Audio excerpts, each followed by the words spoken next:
Good morning, everyone. Welcome to class. It's good to see you here this morning. We have a number of things we're going to be accomplishing today, so let me just kind of summarize what you can expect. So we're going to finish childhood disorders, which include talking about children with disruptive impulsive control and conduct disorders, as well as eating disorders. And then that will become the information for next week's test, last week and this week to that point. The very last part of today, we're going to introduce the topic of child abuse, but that will be on the following exam. So that's kind of our plan for today in the things that we're going to be covering. And so let's go ahead and kind of dive into that and start talking about some of these important issues. So obviously, if we're talking about the overall topic of disruptive impulsive control and conduct disorder, it means that the children we're talking about now are children who are having difficulty with impulse control in a way that disrupts their life and actually can interfere with their conduct in life. And there are two main categories in this section that we're going to be focusing on. The first is oppositional defiant disorder, and the second is conduct disorder. And these are the two that I want you to compare and contrast when you're preparing for the test. And they have, like so many things within categories, they have some similarities and they have some differences. So as you are taking notes on this presentation, it would be a good idea to have this chart in front of you and kind of start lining up the signs and symptoms that go under oppositional defiant disorder and the signs and symptoms that go under conduct disorder. And then when you're studying, compare them and see what makes them similar and what makes them different. In today's learning activity, there are going to be two of them. One of them is actually going to ask you to differentiate between those two when you after observing a film. So this is an important concept to understand. Also notice that just like we talked about last week, because we're dealing with children, the important thing to remember is that if you want something different to happen in the home, you have to focus on helping the parents do something different in the home. And so much of our nursing intervention is parent education. Matter of fact, for these two disorders, since they're primarily treated in the home, or in the case of conduct disorder, sometimes they're in the criminal justice system. The key factor is trying to make things happen differently in the home than they have been happening before the interventions began. So let's go ahead and talk about the first one, oppositional defiant disorder. So thinking about that, I just want you to look at it, and the name of the disorder once again tells you what's going on. What do you think the primary symptom of this disorder is, just by looking at the name?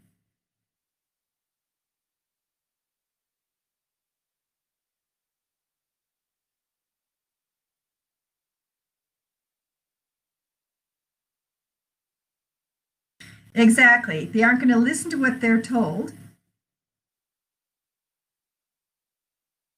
And they are oppositional. They are not going to cooperate. So oppositional means they're not cooperative and they're defiant. If you ask them to do something, they dig in their heels and going to try to do just the opposite. So pretty frustrating, as you can imagine, for the parents of children who have this challenge. And so that uncooperativeness, the disobedience, the hostility toward authority figures. Now I want you to highlight in red, put big circles around toward authority figures. Because with a child with oppositional defiant disorder, their challenges are limited to their kind of rebellion against authority figures. But they are fine in all of their other interactions. They get along fine with their peers. They get along fine with the neighbor's parents. They get along fine with everybody else in their social realm, but they don't want to take instructions from people in authority. And of course, if you're a child, who has the greatest authority over you? Who's the person that can say, you need to clean your room? You need to, yeah, exactly. It's parents. And so always with oppositional defiant disorder, the parent or the primary caregiver, if, for example, if they're living with grandparents, is going to be the person they oppose. Sometimes it's both parents. Sometimes it's only one parent, often the mother, Who may be the one around more asking for the behaviors that they want to see in the home? You need to clean your room. You need to do the dishes. You need to do your homework. You can't play until certain things. So the parent who's trying to give structure and trying to say that there are limits that you have to live within are the people that these children are going to be defiant with. Now, sometimes, but not always, they're also defiant against their teachers because teachers have power, right, as well. So teachers can tell you have to get these papers in on time. If you don't, there's consequences. And this can be something that triggers the defiant child. And so sometimes they're defiant with parents and teachers. And sometimes the defiance is only limited to within the home toward parents. And sometimes only one of the parents, depending on how much the parenting roles are shared and what kind of the dynamics looks like in the home. So this is going to be pretty frustrating, right? If you're the parents of a child with oppositional defiant disorder.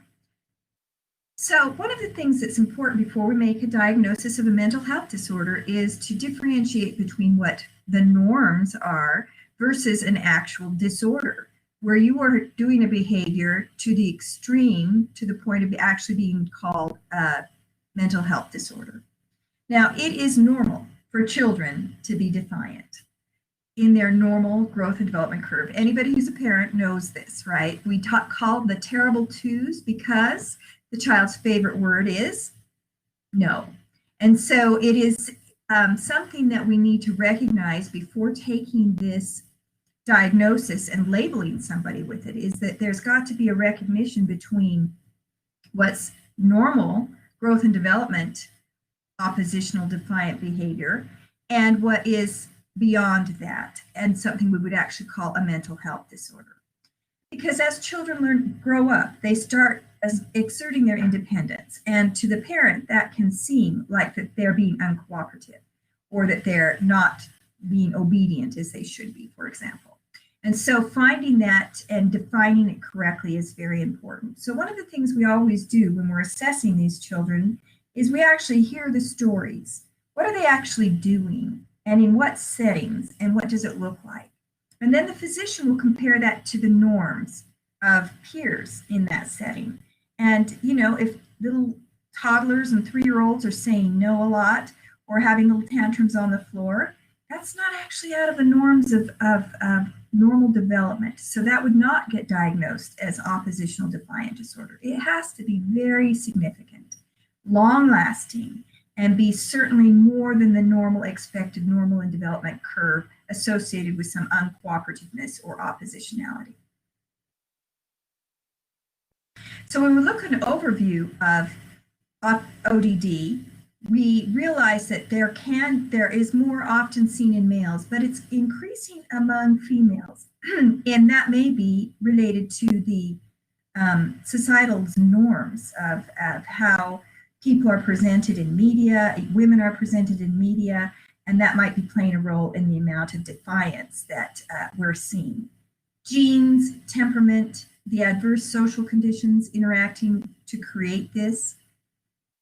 Children with lower self-concept are more likely to have this. Children who have limited ability to make an association between their behavior and the consequences of their behavior. This is hard because if they don't see the connection for why their parents have taken away privileges or punished them in some way, then they don't learn from it what the parents hope they'll learn.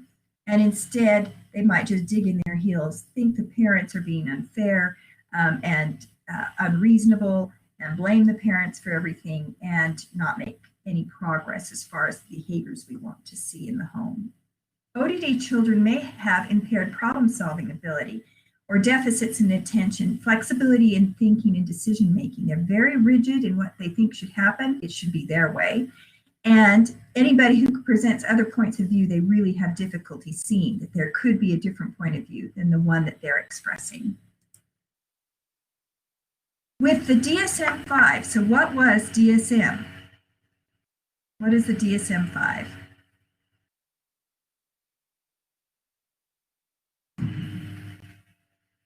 Great, thank you. It is the Diagnostic Statistical Manual that is the psychological diagnostic book that the physicians use to make the diagnosis of a particular disorder. And so in DSM-5, we can see that in order to be called somebody who has oppositional defiant disorder, they have to have angry and irritable moods, which can often be seen by losing their temper, being very touchy, easily annoyed, angry and resentful. They're argumentative and defiant.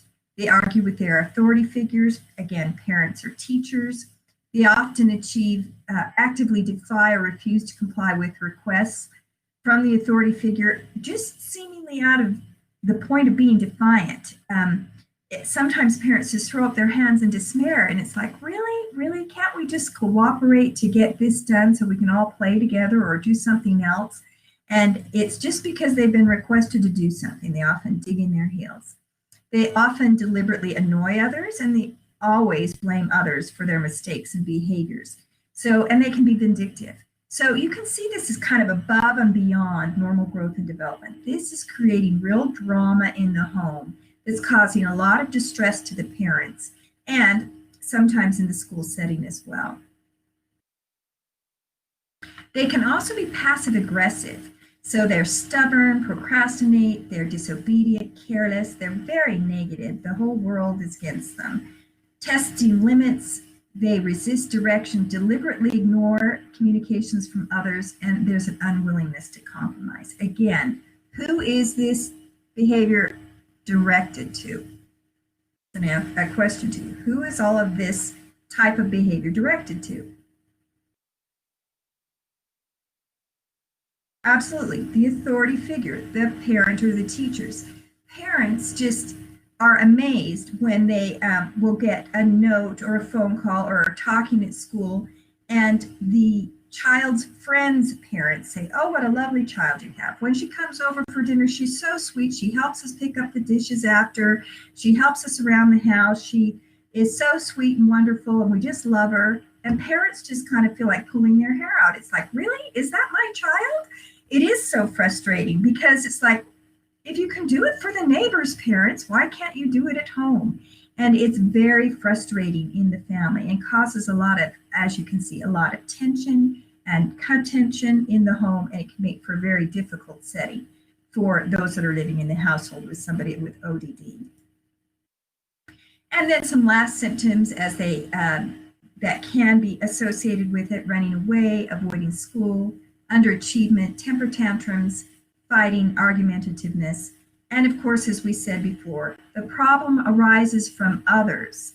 They think that others are making unreasonable demands upon them. How, Mom, you're just being extreme by thinking I should pick up my clothes that I leave all over my house.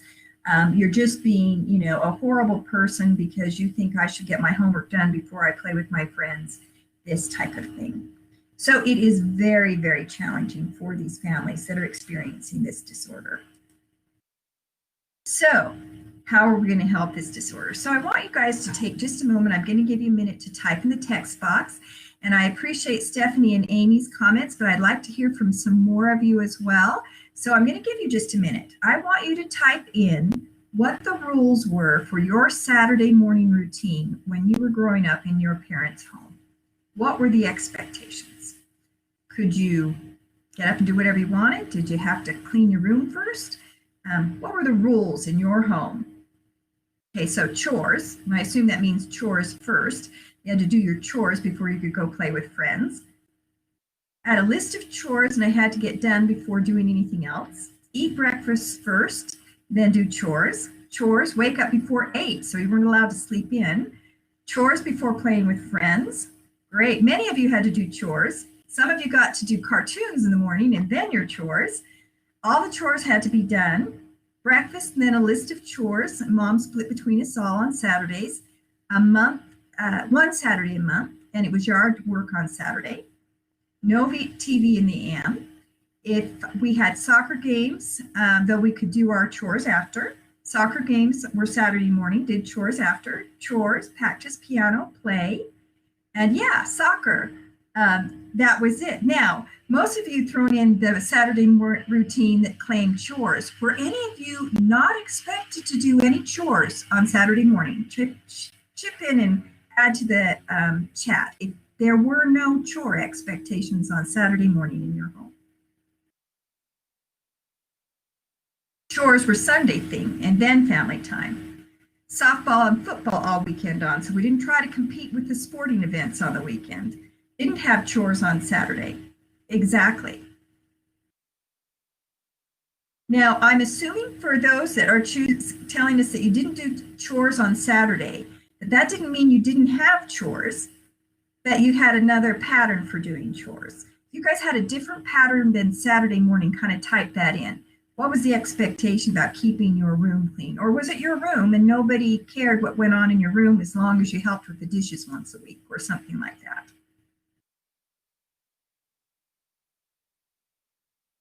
Yeah, so some people didn't have chores on Saturday, daily chores, Monday through Friday. And so you had to keep up on it, and it wasn't a big event on Saturday morning. And so you can see by looking at the responses here that each of you grew up in different patterns. And this is one of the important take-home messages I want you to realize, is that there's no one right way of parenting. There's no one right way of setting up rules within the house. But what is important is that there are predictable routines and rules in the home of all children. So as we go through this parent discussion of how to interact with their children in a better way, I want to point out that can be very individualized within a family, but it is critical for children to be able to predict what their parents' expectations are going to be, to have a knowledge of what the routines are so that the child can be successful in meeting those expectations.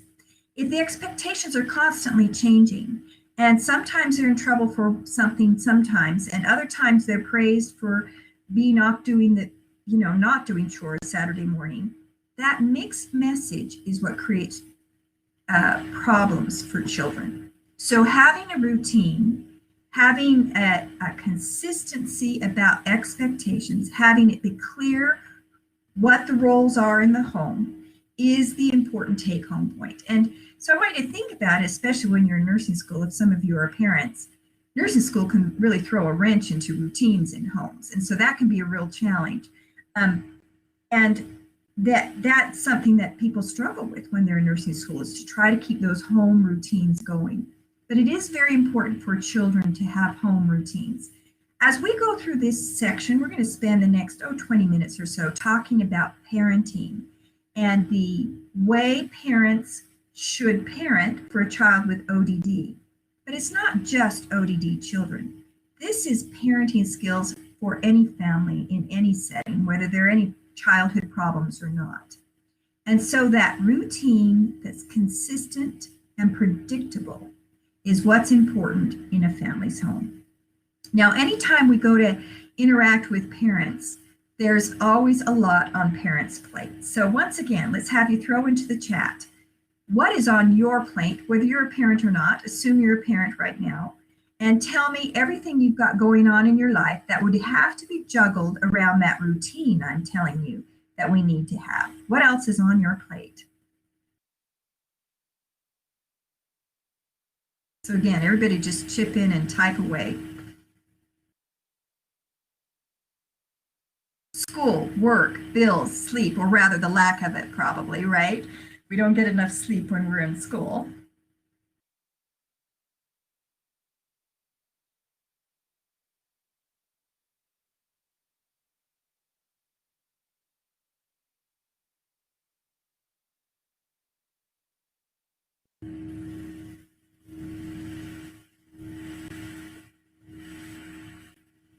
So work, school, finding time to spend with my husband. So relationships, right?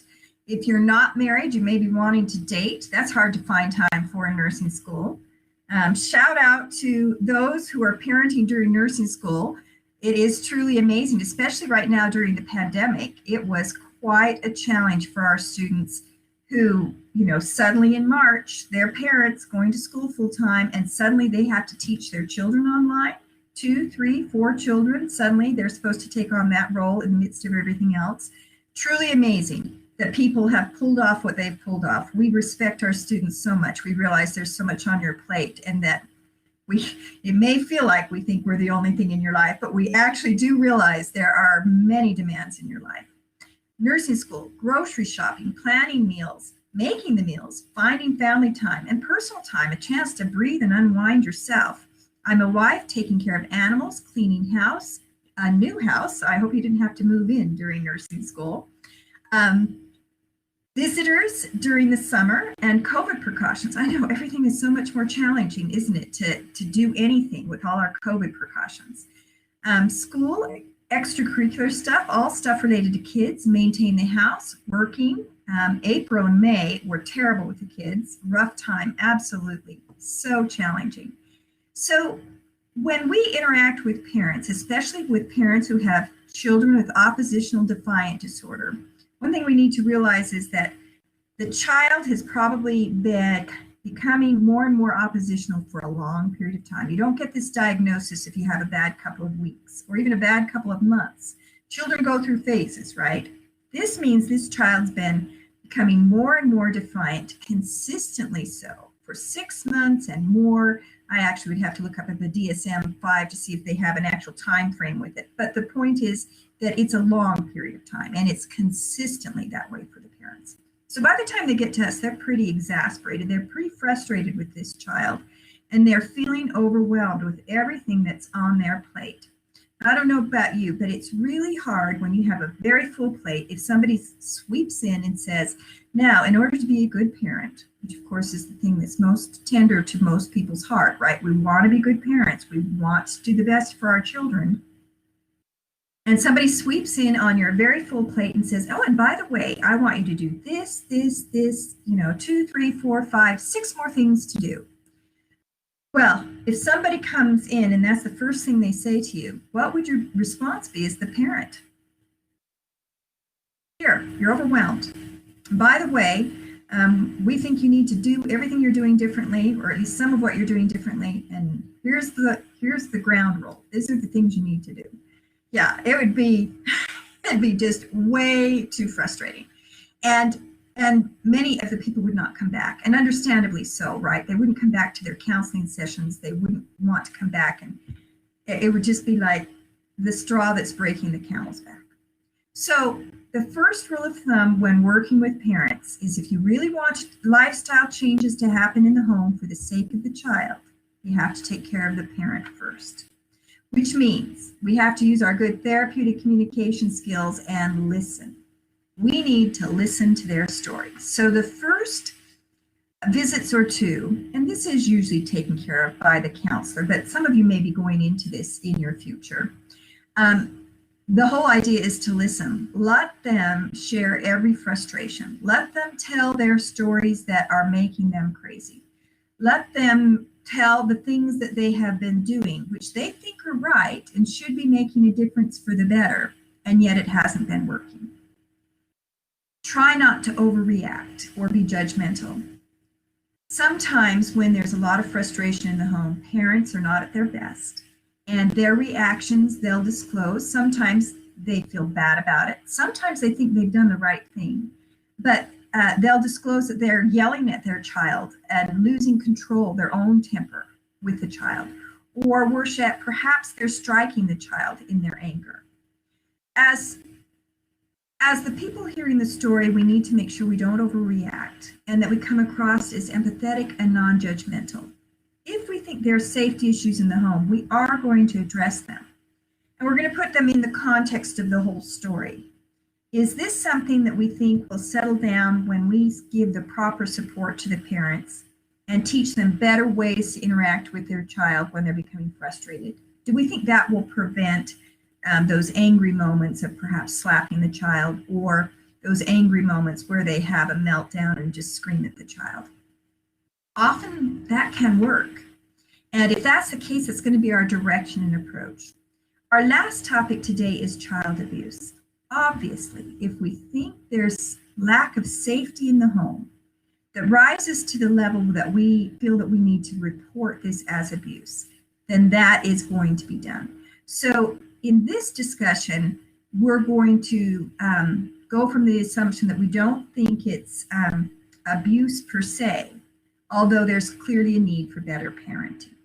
So we want to go ahead and be understanding, listen, and even have them prioritize what is your biggest frustration beyond the child. What's going on in the home that maybe we can help you with. Sometimes these families are very in dire straits, and you know that the stress has gone up so much with the pandemic, but this was true before the pandemic too. You know, people losing their jobs, not having the money to pay the bills. If they're concerned that the electrical company is going to turn off their lights, if they're concerned about how they're going to pay for their next meal, those basic needs of the family need to be addressed first. Remember our testing strategy, but it's also our way of handling life strategy with families and patients.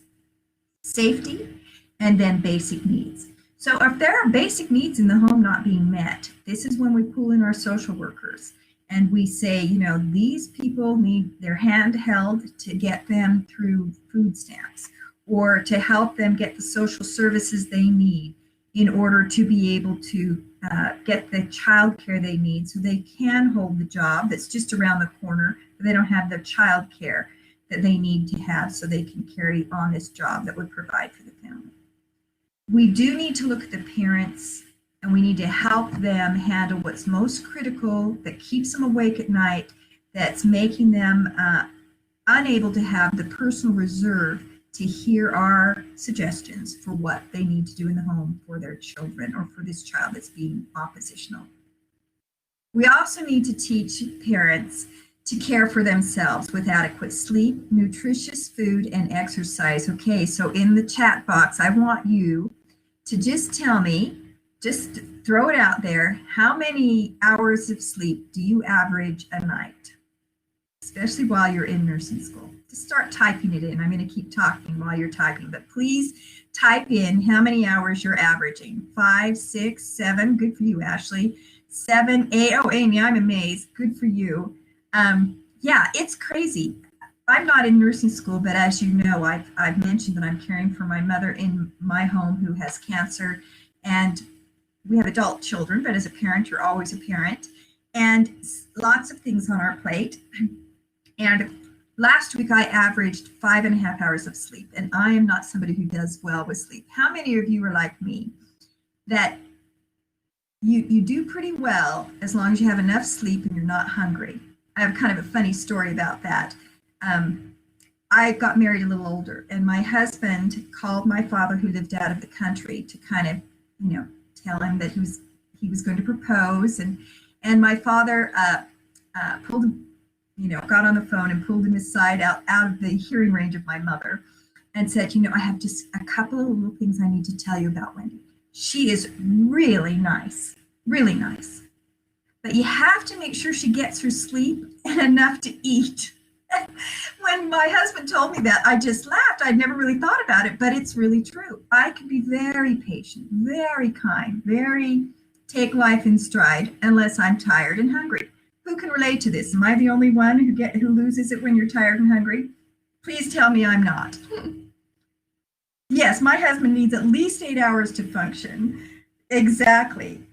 It's kind of crazy, but it's true, right? If we can take care of our bodily functions, we can handle life functions. I need to get 10 hours of sleep. I love that. I relate to that. I need at least 9. I never get it, but that would be ideal for me. So it's really true. We have to take care of ourselves. And as parents, especially when there's frustration in the home and so much on the parent's plate, often the thing that goes is sleeping and eating nutritiously and the exercise routine. How many of you exercised before you came to nursing school, but you're not doing it now?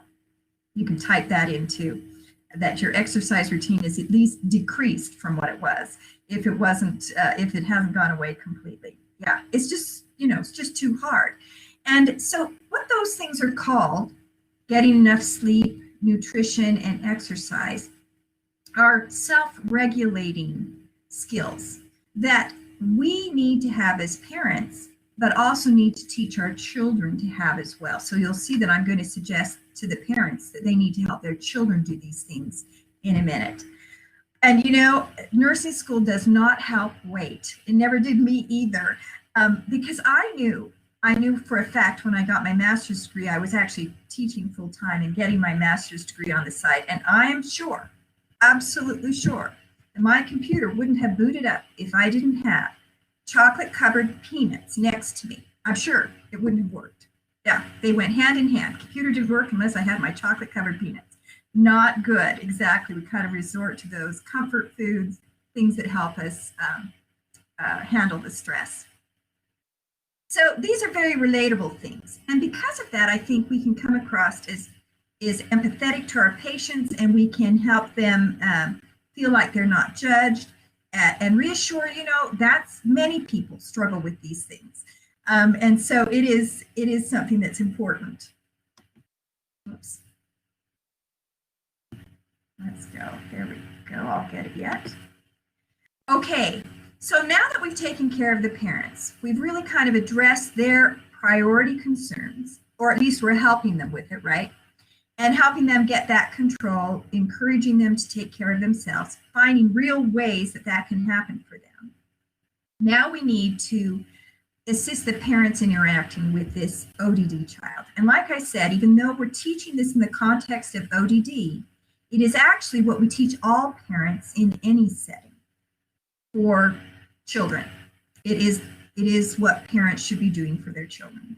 So the first and most important thing is to provide structures and routines. And as we said a minute ago, the structures and routines can look very different from home to home. There is no right way to have structure and routines. But what is critical is that there is a predictable structure and routine, that kids know what's going to happen in their home, what to expect, what the rules are. They need to be reasonable rules, and they need to be consistently applied. Now, how many of you knew who the weak link was in your parents between your mother and father? Go ahead and add to our chat room. Just who was the weak link, mom or dad? Or were they good? Were they a solid front?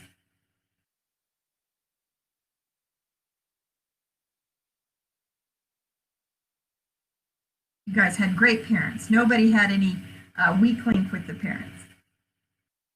And of course, as you're typing this in, one of the challenges to this is that parents need to be on the same page for all of these things. It depended on the situation, exactly, but I knew how to play either one of them. So true. I love that statement because that is really true, right? Kids know. They know who the link is, and they know how to play either parent. And so getting the parents on the same page is critical. And so coming up with things that ensure adequate sleep. We're all going to be in bed by 10 o'clock. We're going to at least have one meal together a day. It's interesting that they have done tons and tons of studies about families eating meals together. And they have found that everything they study, whether it's how well kids do on their ACT tests, how well adjusted they are in school, how many go to college, how many stay out of the criminal justice system, every marker they look at, the overall health and well-being, the overall anxiety of the child, every marker they look at. Families that have sit-down meals without electronics present at least 5 times a week have better outcomes on all markers than families that don't. Now, I want to point out to you, and I always like to point this out to parents, is that it was 5 days a week. It wasn't 7 days a week.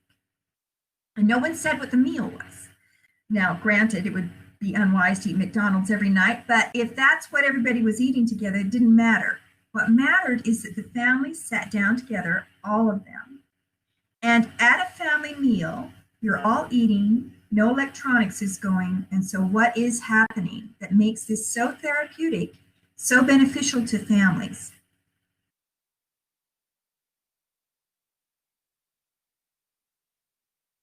Yeah, I think it's pretty apparent that, it's very beneficial because you sit down and you're talking to each other, you're communicating and sharing.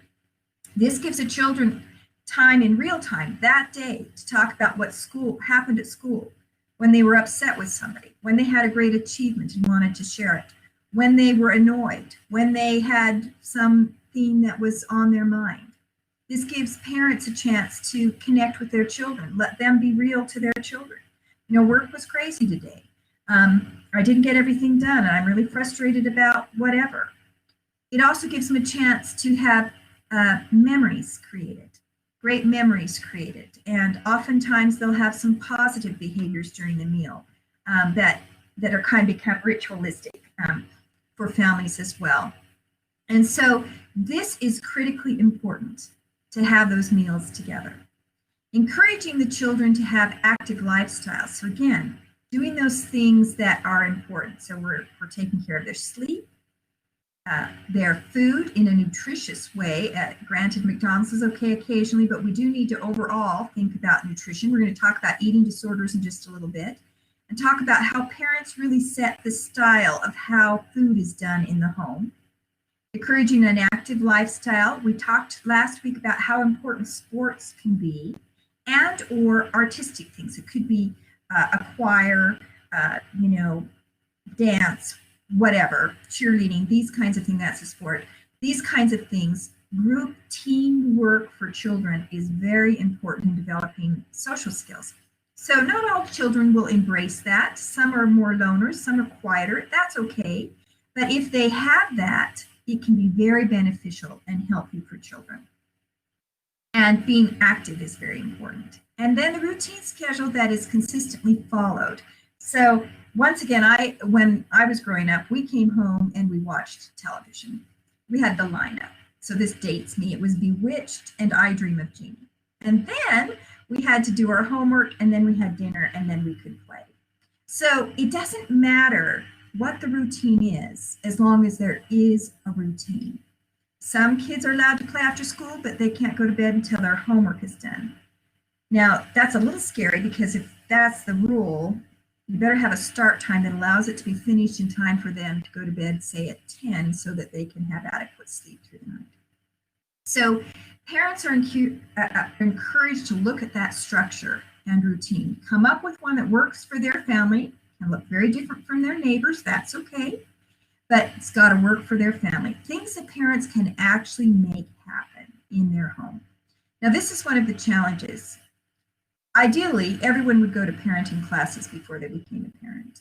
And they would start out doing these routines and then adjusting them as the children get older to be a little bit more flexible.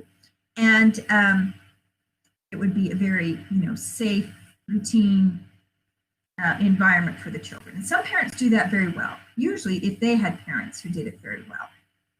Sometimes, however, especially when we have children that are struggling, like those with ODD, the routine doesn't exist, or it keeps getting broken. So, for example, these kids are always pushing the authority figure.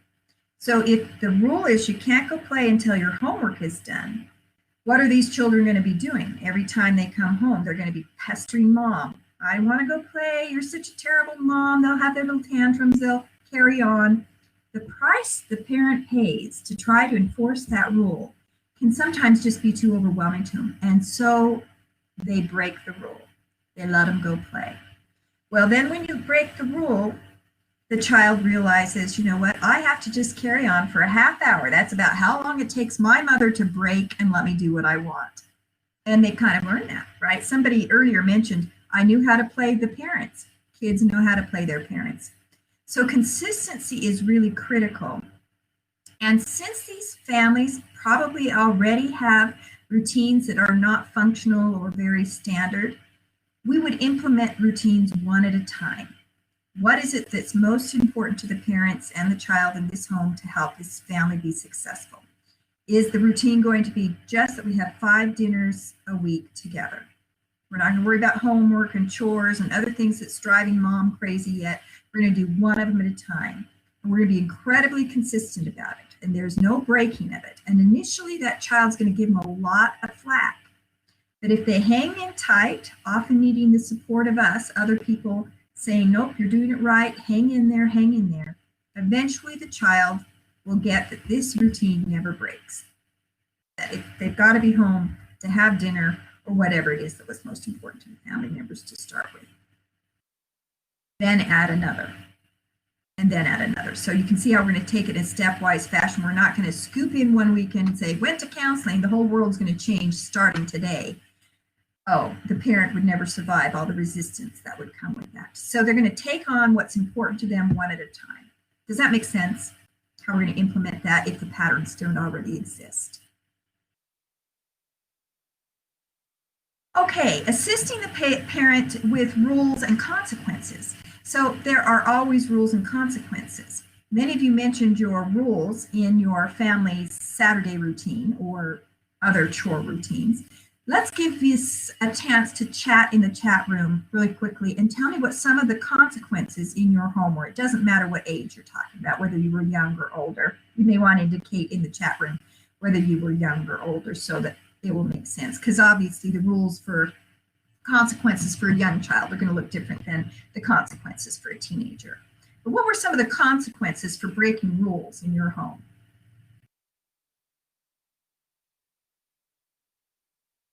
Getting my phone taken away. No friends, grounded to our rooms.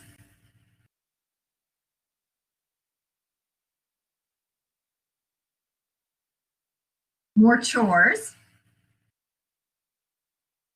And some of you may be typing this. When you were little kids, you probably had timeout. And as you recall from your lifespan class, the timeout rules for small children is, whatever age they are.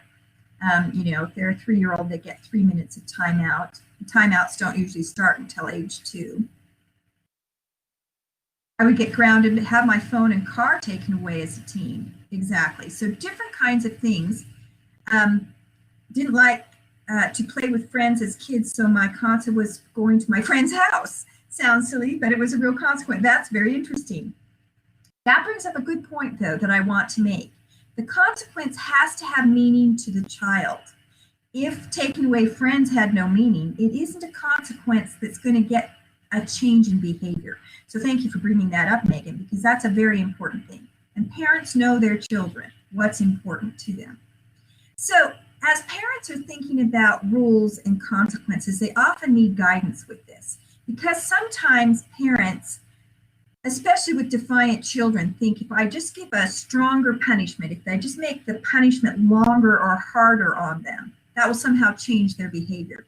That usually doesn't work.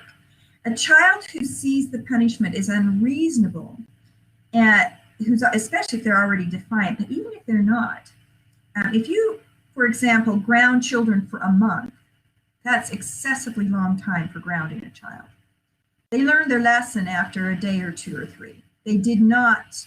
A month is just over the top. And they've stopped learning what you want them to learn. And they're starting to learn that if I don't want to have this kind of long-term consequence from my parent, I better lie, or I better, become more defiant, or I better do something else. So it actually brings out the behaviors we don't want to have by having consequences that are extreme. So helping parents understand consequences and not letting them be extreme consequences is important, because sometimes, especially with a defiant child, the parent is at their wit's end, and that's all they can think to do is make the punishment more of a problem to the child. So we'll talk about how to decide on punishments in just a moment. One thing I want to say before I forget to is to discuss the temperament disparities. What this means is that children and parents often have personalities that don't necessarily line up as far as temperaments go. So this is just an example, a generalization. It's not a statement about this. Engineers, for example, is the example I use. Suppose the father is an engineer and the mother is an accountant, and they didn't have their child until they were 38 years old. So they're older when they have small children in the house. So you can see, excuse me, that small children have a lot of energy. And you're 38 years old and your professions are pretty kind of, pretty straightforward, by the book, linear professions. That's the way you think in life. And your child has a lot of energy, and they are perhaps unable to sit still, and they're very creative and imaginative, and it's like you just don't get it. So sometimes there's this disparity between the parent's temperament and the child's temperament. Neither one are wrong, just that they aren't a good fit, they aren't a good match. Sometimes bringing that to the attention of the parent and just saying, it's okay you're the way you are, but it's also okay that your child's the way they are. They're not being bad. They're not trying to be defiant. They're not trying to make your life hard. They just have a different approach. So it's important for parents to understand that there can be temperament differences, and that can seem challenging to families. But unless it's really problematic behavior, we really ought to be okay with disparities in temperament. It's just a matter of style. We don't want to punish children for having a different style of life than their parents' style or temperament in life. Rather have understanding of that. Now, there's a difference between style and actual behaviors that are, bad or problematic. We talked about a minute ago where some of these children can, really become argumentative and fighting and really acting out in ways that are really problematic. That's not style or temperament. That's problematic behavior, and that's what we're trying to improve here. Parents need to be realistic in their expectations about children. We don't make parents take child development classes before they become parents. And sometimes parents just really have unrealistic ideas about what children should or should not do. They actually think that their 1.5-year-old is being defiant because they don't eat everything on the plate. 1.5-year-olds don't have any concept of that. They just aren't interested in the food in front of them, or they're not hungry at that moment, or it's something that the texture or taste doesn't seem good to them. But they're not thinking to themselves, I'm going to get mom. I'm going to be defiant and not eat this food in front of me. They don't have that developmental ability yet. So sometimes we need to educate parents on child development so that their expectations are realistic and they don't perceive a child as being defiant, when in reality, they're just learning and growing. The disciplines need to be age appropriate. So a moment ago, I talked about timeout. And there are two components to timeout. One is the punishment part. So the child, for example, is fighting with their sister and pushes her over and makes her cry. The parent, the child's, let's say, 4 years old, pushed over the 2-year-old. The 4-year-old gets taken to the corner. How long are we going to keep him in timeout?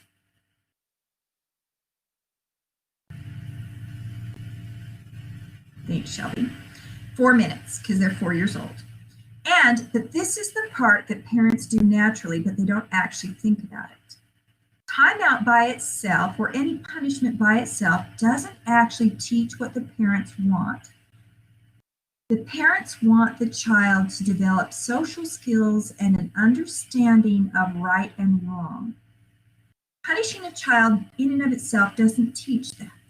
It may teach the child to not act out in front of the parent, but it doesn't necessarily teach them right and wrong or instill values in the child.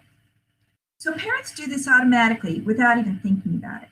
When the 4-year-old's let out of timeout, many parents will say, see, you made your sister cry. We don't want to make somebody else feel bad and cry. Go give your sister a hug and tell her that you love her. That's the teaching of the value. That's the teaching of the right and wrong. Parents often do that automatically. However, depending on the home parents were raised in themselves, they may not have had that kind of thing mentored for them. So we might be educating them to, it isn't just a matter of implementing a punishment. It is a matter of helping the child learn from the punishment the value we wanted them to understand by punishing them. And that usually requires something more. The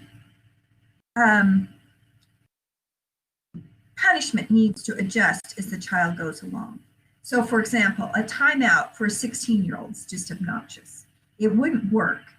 And matter of fact, they might think they're getting off easy. I can stand in the corner for 16 minutes as long as, I can be out till 2 o'clock and not tell my parents where I've been. It doesn't work. So as the child gets older, and it will be somewhat individualized, parents usually know their children, the punishment switch from timeout to the taking away of privileges. So many of you brought that up. You had the car taken away. You had friend time taken away. You were grounded, these kinds of things. Two things to think about with implementing punishments. First of all, whatever the family chooses needs to be something that has meaning to the child, meaning that it will motivate them to not want the punishment. And it needs to be something the parent can actually enforce and do consistently. I quickly learned not to use grounding as a punishment because I was miserable. Kids made me miserable. They were stuck in the home, and I was miserable with them being stuck in the home because they made sure I was miserable for grounding them, right? So don't choose something you don't have a great tolerance for. So we moved to other things, but grounding wasn't among our choices of things to use as punishment. Now, that works well for some families. And so that's kind of what we mean by individualizing what goes on. It needs to be things that really work for both the child and the parent, something the parent can actually stand by and enforce. Taking away car privileges was something that worked well. Phones works well as a disciplinary measure. However, in our world today, I just want to add a word of caution. Sometimes phones are our lifeline to finding our children when we can't find them, especially if we have oppositional defiant children who tend to run away or not come home when they're supposed to, or do other things that make us nervous and concerned. It might be more important to take away their gaming console, or take away their driving privileges, or take away their opportunity to go to a concert, or whatever it is that may motivate them. But we kind of hesitate to take phones away because it has the safety mechanism of actually being able to find the child. You know, you can put those in the program and find where that child is if you need to find them. So that's a consideration. It's not wrong to use phones as a punishment, but it is something we plant in the minds of parents. And some parents, especially if their child is highly defiant and may be difficult to find, it might be wise to have the ability to find them and not use that as a disciplinary measure. Does that make sense? So it's not a firm right or wrong, but it is a consideration. And the last thing we're going to say before we go to our break, well, two last things, is the need for consistency. So we already talked about that. If children know exactly, you could even ask them the number. How many times do you have to nag mom to get your way? 5 times? 9 times? 4 times? Children can often answer that question.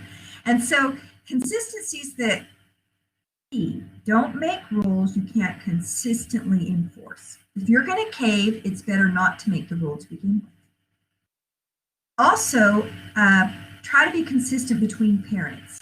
So it should be something that parents discuss. How are we going to manage it when children are asking for things? Are we always just going to, text the other parent and say, so-and-so is asking me this, I'm thinking it's okay, what do you think? Because it's not uncommon for kids, mom said no, run to dad and get a yes, or vice versa. So it's important to be on the same page. This can be especially challenging in blended families. That was our experience during the teenage years. So our daughters they're my stepdaughters and from my husband's first marriage.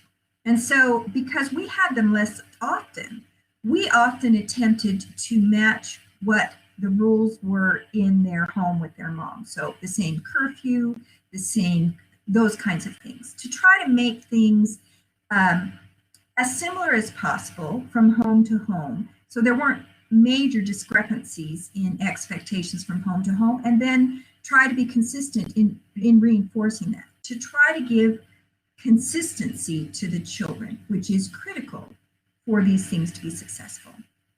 And the last thing is to avoid rescuing the child. We have a tendency to rescue in our society. And sometimes parents think that they're really standing up for the child and making sure their, quote, rights are understood at this point in time, but they don't think of the potential consequence. So for example, I have a couple of relatives who are school teachers of K through 12.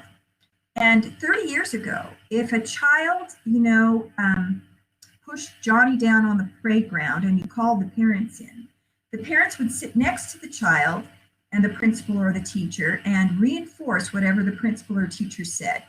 It's wrong to push this person down, and the consequence is, some reasonable consequence.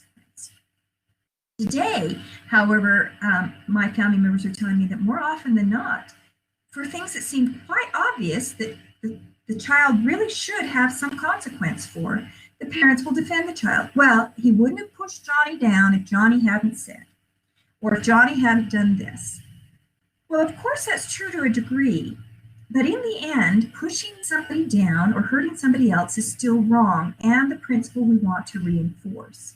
And so being on the same page with the teachers, being on the same page with, the babysitters, if you have, babysitters that are routine babysitters, people who watch your kids every day after school, that type of thing.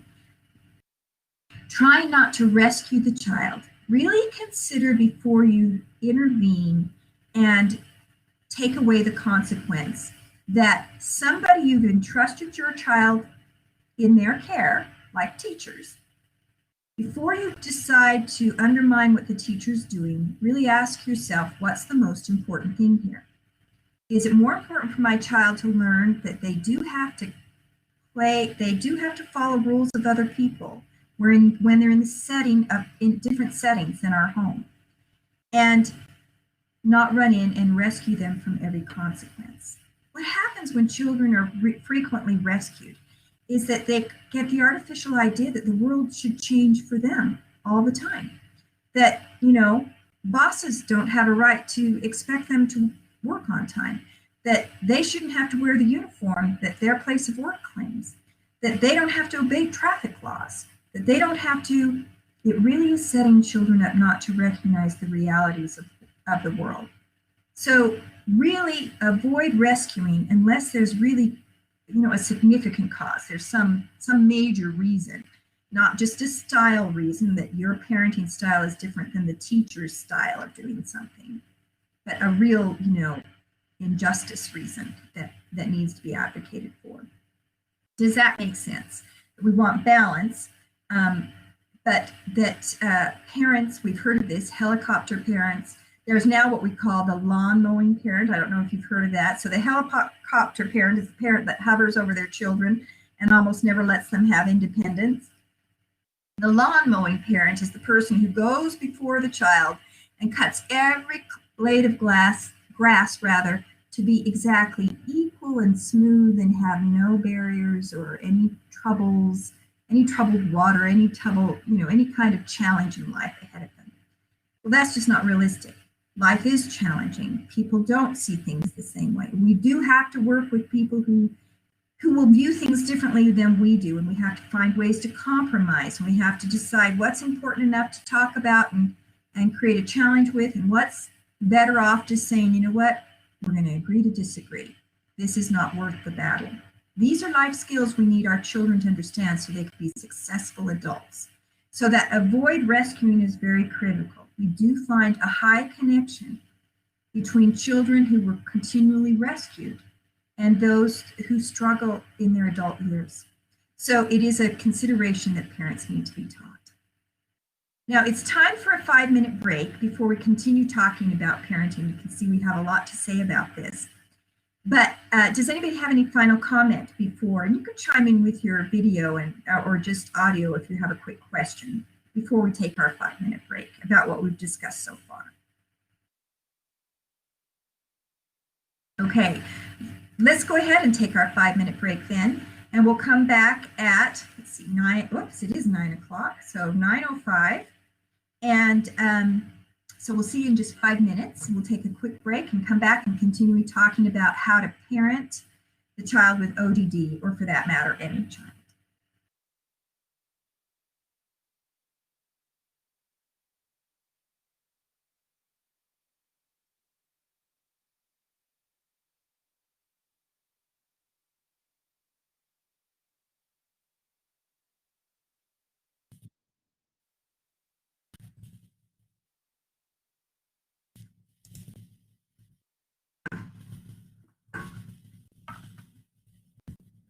Okay, welcome back. So as we talk about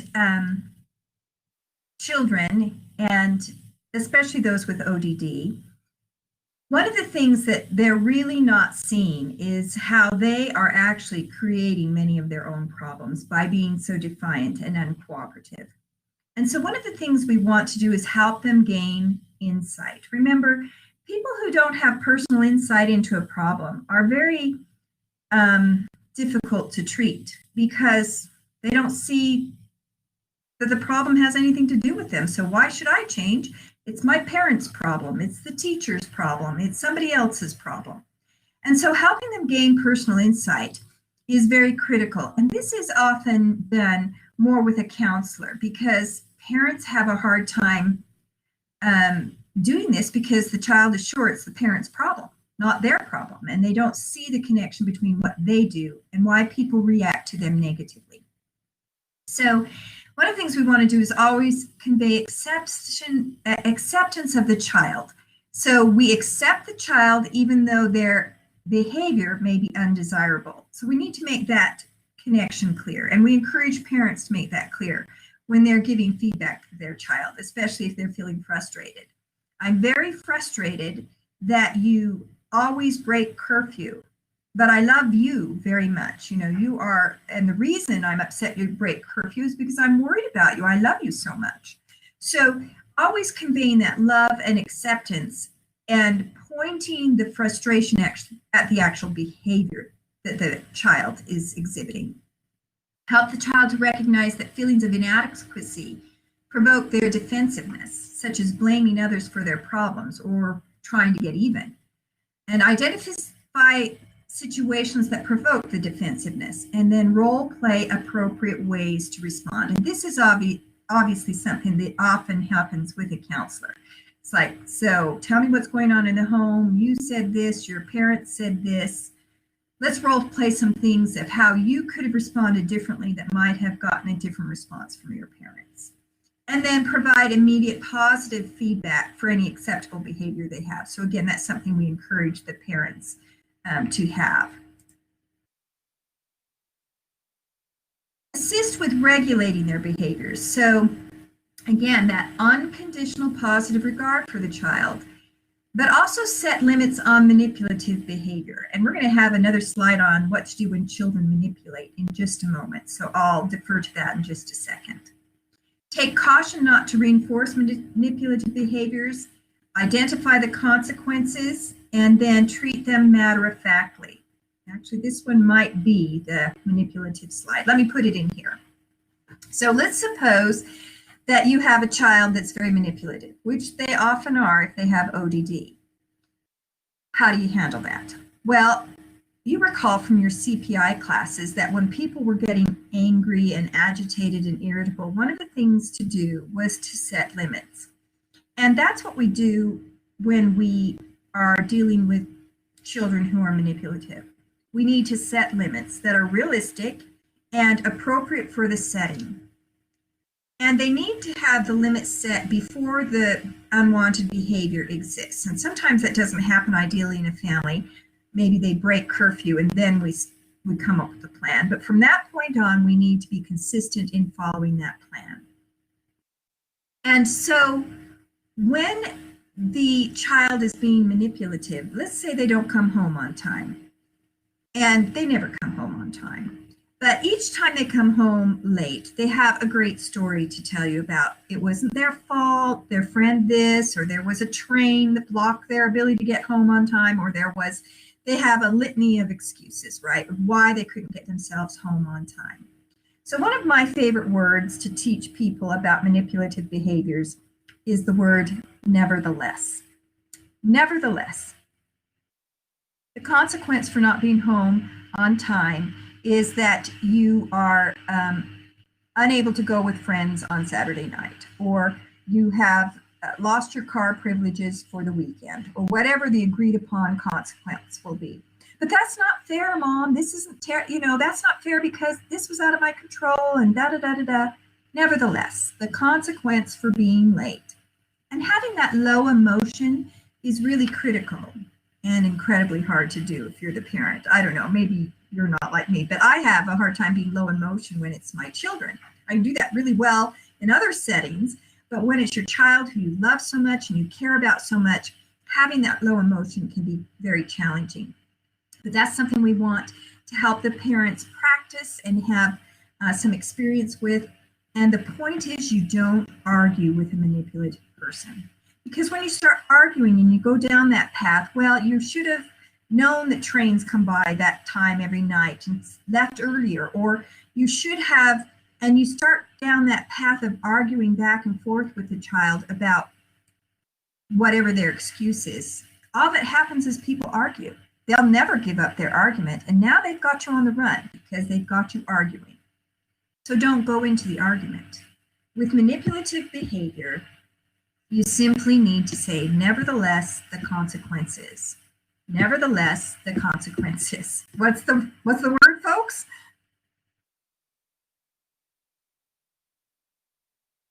Excellent, Megan, thank you. It is nevertheless, the consequence is. And if you're just determined not to argue with them, that really helps to keep the emotions low when you're communicating with them. Be matter of fact about the consequences. Just share the consequence. Nevertheless, that's the consequence. I'm headed to bed now. See you in the morning. That type of thing. And so this is very, very important in how to handle manipulative behavior.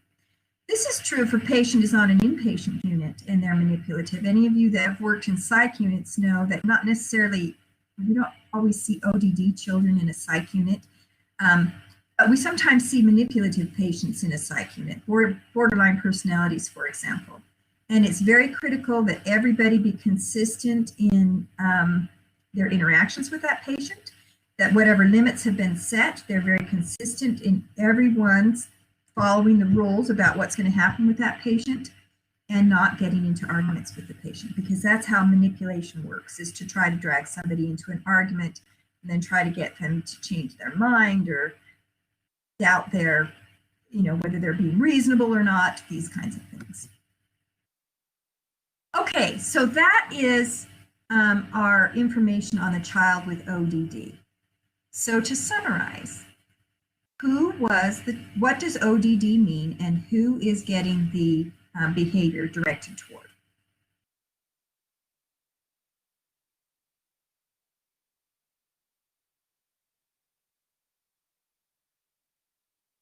Great. Yes, the behaviors can go into adulthood.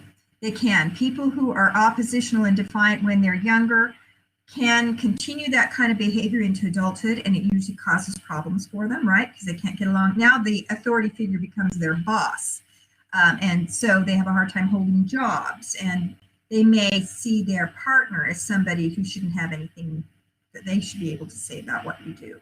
So this can be a challenge that way. In a way, we really do give the term ODD to children. When a person is an adult and is struggling with these things, sometimes we just define the behavior if it really is limited to they just have difficulty with authority, and we just talk about how that's disrupting their life. But if they're having a more severe problem, which we're going to talk about in a minute, which can go into adulthood, they can have another condition we're going to talk about under conduct disorder. So Stephanie, I'm going to postpone that question just a little bit further. And hopefully we'll clear it up when we talk about conduct disorder. If I haven't, then re-ask me. But if a person has ODD as a child and doesn't grow out of it, then they would have difficulties in life associated with bosses, usually. And right, the key points I wanted you to remember is that oppositional defiant disorder means they're uncooperative and defiant toward authority. So as a child, authority is the parent and or teacher. And if they're still struggling with this as an adult, it can be their bosses, people that are trying to employ them. Consequently, they're going to have rough job histories, right? Because they can't get along with the boss. Very good. Okay, so conduct disorder is the one we're going to contrast ODD with. Conduct disorder. What does the name tell you? What does conduct mean?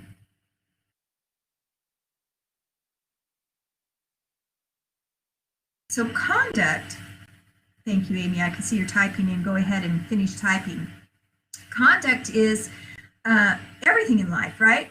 The problem with conduct, that's exactly true. That's what I want you to see. It's about all their conduct. It's not limited to authority figures. Does it include authority figures? Yes, but it includes everybody else as well. They can't get along with their parents, their teachers, their neighbors, their peers, their, anybody you can think of. Their church relationships, their boys and girls club kind of relationships. Their conduct, everything about their conduct is disrupted and problematic. The thing I want you to underline here is that this is a persistent behavior again. So this isn't a short-lived thing. This is an ingrained way of being over a long period of time.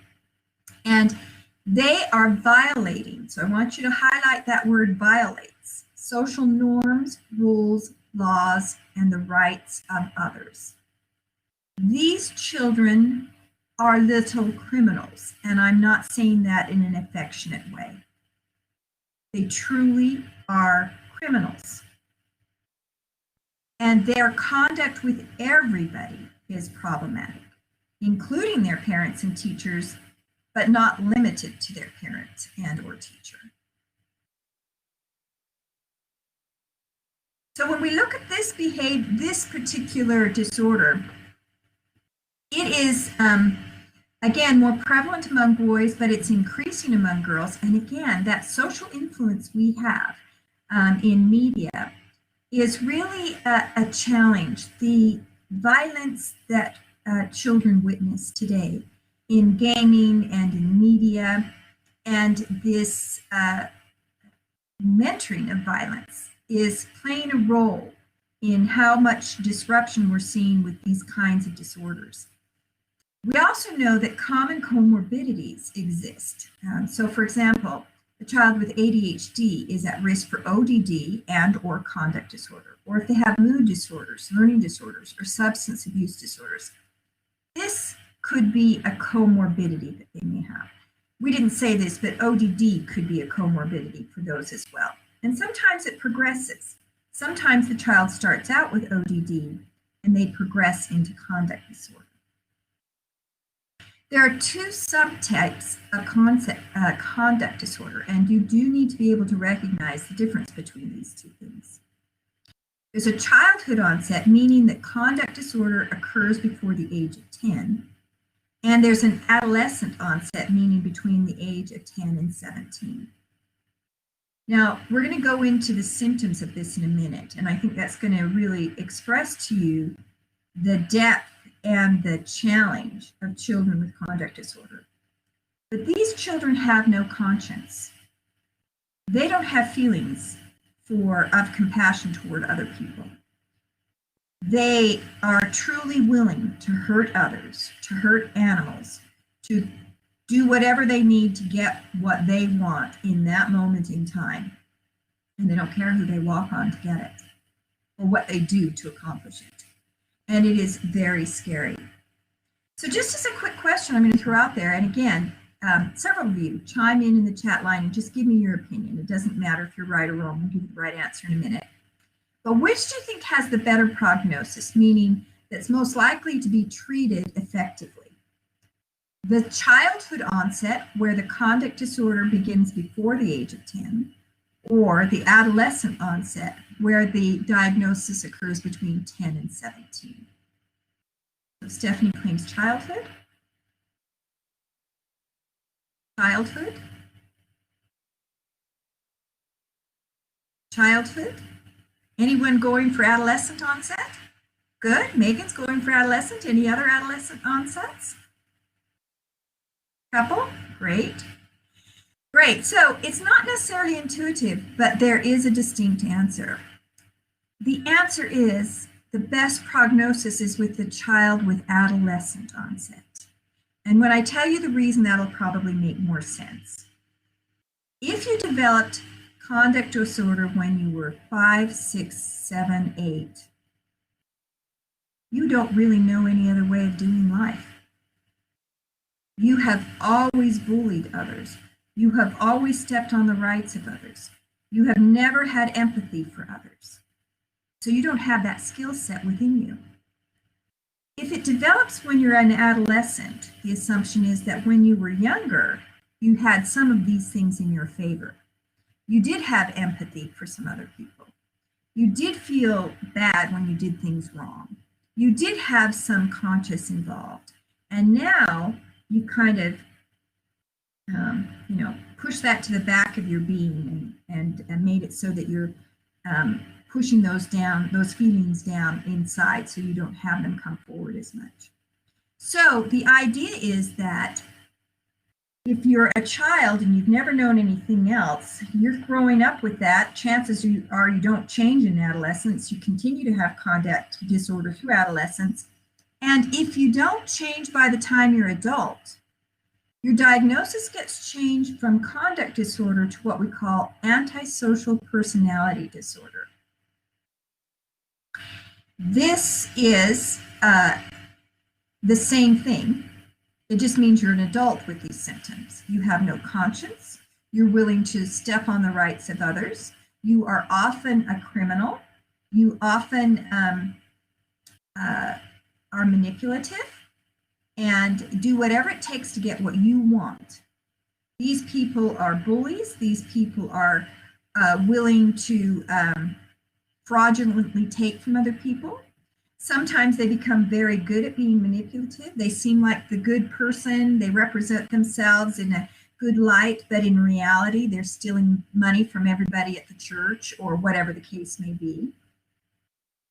And they really have no conscience. If they get caught, for example, if a person with antisocial personality disorder gets caught ripping off elderly people from all of their retirement funds, they don't feel bad about it at all. They're mad that they got caught, and they think it's a ripoff that they didn't get more money from those old people. Like the old people somehow misused them by not having more retirement funds for them to rip off. There really is a disconnect and no conscience. They don't feel bad about doing bad things. And that's particularly alarming. If a person doesn't feel bad about doing bad things, they're capable of and willing to do really ruthless things, and it can be very problematic. So, early intervention is obviously the key. The younger we can intervene and hopefully turn this around, the better prognosis would be. And unfortunately, as often is the case, small children are not brought forward early for treatment. And often they come from dysfunctional homes, and that adds to the problem. So let's take a look at that. How do people end up with conduct disorder? Well, there are lots of speculation about how that happens.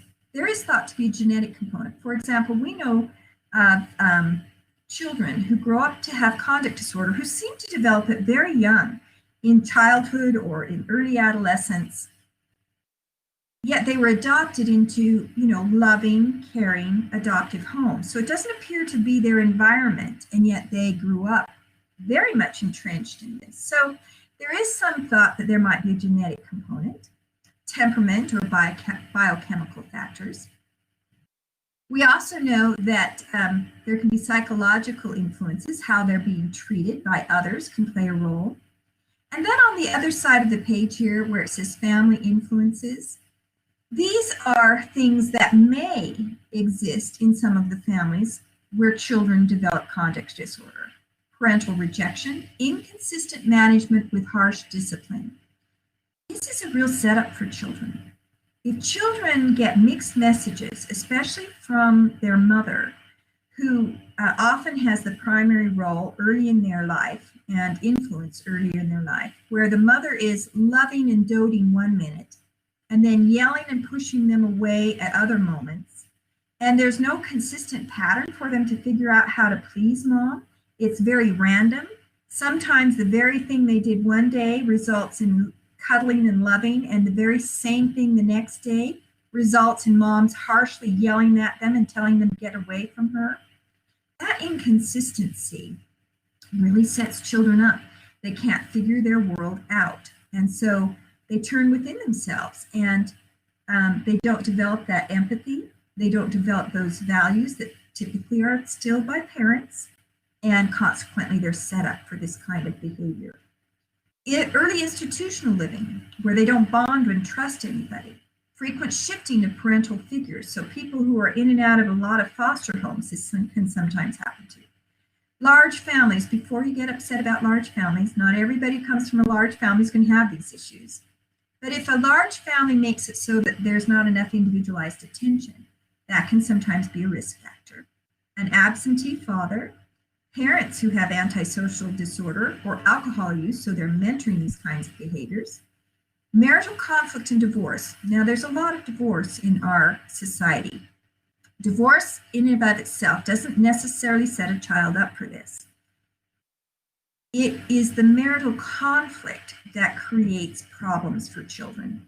So if a divorce is particularly messy and the parents are actually fighting on social media, and they're fighting and dragging their children into the fight and trying to get the children to take sides with one or the other parent during the divorce, this is very unhealthy for children. If you go to divorce classes, they try to teach parents to remember that the child has a right to love each parent, that they should be able to love their father. They should be able to love their mother, and they should be left out of the drama the parents are having with one another. That they should be protected from conflict. It's the conflict that harms the children the most. So very important for people to really not put their children in the middle of the messiness of a divorce. Inadequate communication patterns and parental permissiveness. Now, the things that are listed on this family influence side, you may go, wow, I know some of these, and yet I turned out fine, or my neighbor turned out fine, or my friend or cousin turned out fine, and that's true. These are just risk factors, meaning that people coming from these backgrounds are at higher risk for developing conduct disorder. But certainly the vast majority of people coming from these backgrounds don't develop conduct disorder because there are other influences in their life as well that help them to learn the values, that help them to learn to socialize better, that help them to do life more effectively. Grandparents, neighbors, other people that help them through these challenging times can be very protective for children. And many of you know that children that have come from some of these backgrounds, seemingly impossible situations, really challenging home lives, have grown up to be amazing people. We call these people resilient people because in spite of these challenges, they turned out amazingly well. Do some of you know people like this personally, where you hear their stories from childhood and go, my goodness, I could never have survived that so well. You've done an amazing job. And so it isn't an absolute. It's just saying this is a risk factor. Okay, this film clip you're going to watch as part of your learning activity today. So you have two learning activity todays. The first one is to watch this film clip that really demonstrates what conduct disorder looks like in a very specific way and contrasting that to ODD. So that's one of your two learning activities that will open at 11 o'clock today. We're going to get it yet. Okay, so when we look at conduct disorder, just like everything in DSM, there's mild, moderate, and severe. So as you look at the symptoms on this, you see that somebody with mild conduct disorder has relatively minor harm to others, but they're certainly doing things that are problematic. Lying compulsively, truancy from school, shoplifting, staying out late without permission. So they're starting to get into some unsafe behaviors. But so far, they're not really hurting others to a large degree. Then moderate, vandalism, conning others, running away from home, verbally bullying and intimidating, drinking alcohol to excess in ways that cause problems, and sexual promiscuity. So now you can see that some of their behaviors are actually starting to impact others, and they're starting to step on the rights of others. And then severe is when they cause considerable harm to others. So coarse sexual interaction, cruelty to animals, This is a real red flag. People who are cruel to animals are one hop, skip, and a jump away from being very cruel to people. And so that is an alarming symptom to see, and it's something that really needs to get attention. Physical fighting, cruelty to peers, using weapons, burglary, robbery, violating paroles and probation. People in severe are often in the juvenile justice system, and this may be where we start interacting with them as healthcare professionals. So you can see that mild, moderate, and severe, it can be on a scale of how much of a trial this is for them and the people who live with them, and that the thing that makes it worse is how much it negatively affects people around them, how much it harms others. But the point is, conduct disorder harms others. These people don't have a conscience, and it affects who? Who does conduct disorder affect? Does it affect authority figures? Does it affect, who does it affect? Everyone, exactly. That's the difference. It does include teachers and parents for sure, and they're often on the front line trying to figure out what to do about it. But it affects everybody. Their peers, they're the bully at school. They have, we used to just say people had a chip on their shoulder. I don't know if you've heard that term before.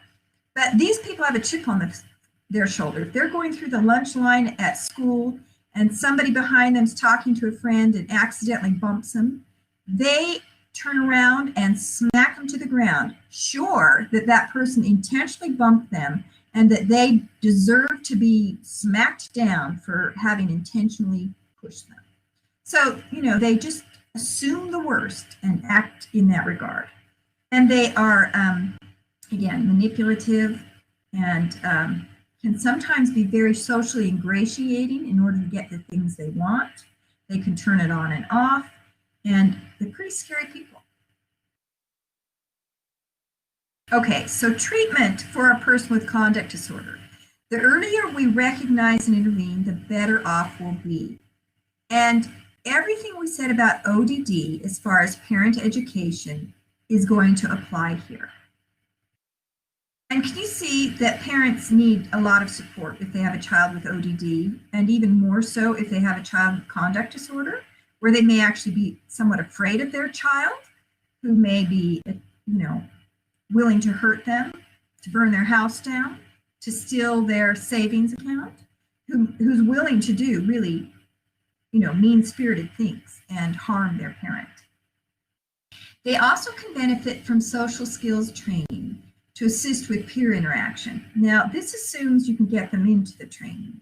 These kinds of things often happen in the juvenile justice system. So they've broken the law, they've been put into some type of juvenile center, and now we're trying to formally treat their conduct disorder. And in group sessions and in individual sessions, they will be taught social training. We'll try to get them to have some insight about how their behaviors are bringing negative responses. And we're going to try to teach them consequences with that connection to valuing doing right things for the right reasons.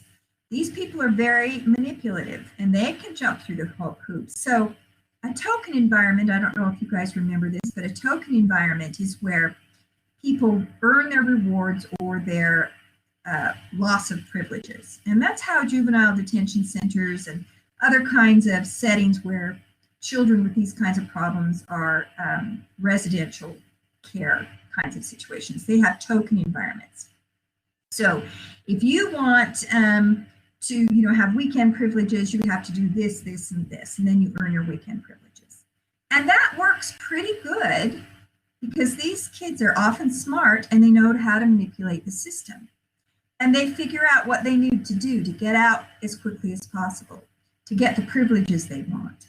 But unless we're also teaching them consequences and trying to make that tie to why you should value doing it because it's the right thing to do, they'll just get out and go out doing exactly what they did before they came in.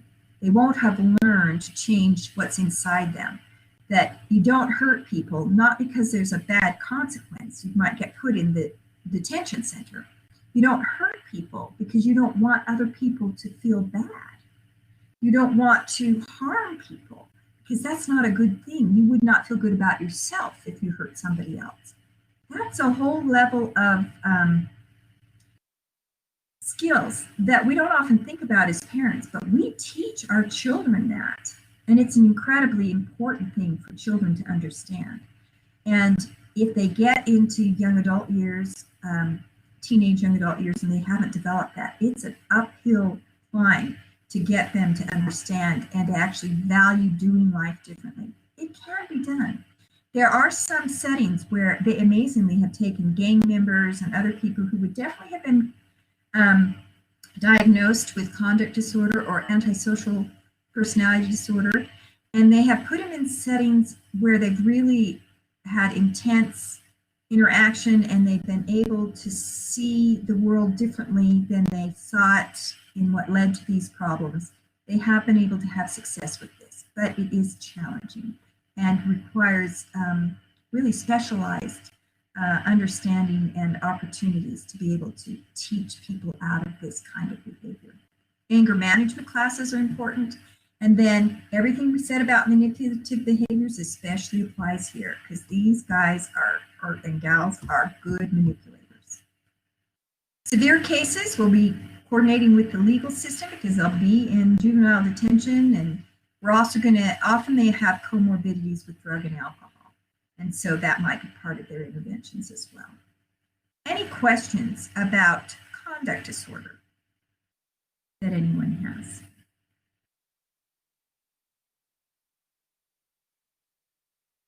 Okay, very good. So those two are going to be compared and contrasted. I think that's the last slide. So now let's go ahead and go to our next topic, which is going to be eating disorders. So let me upload that.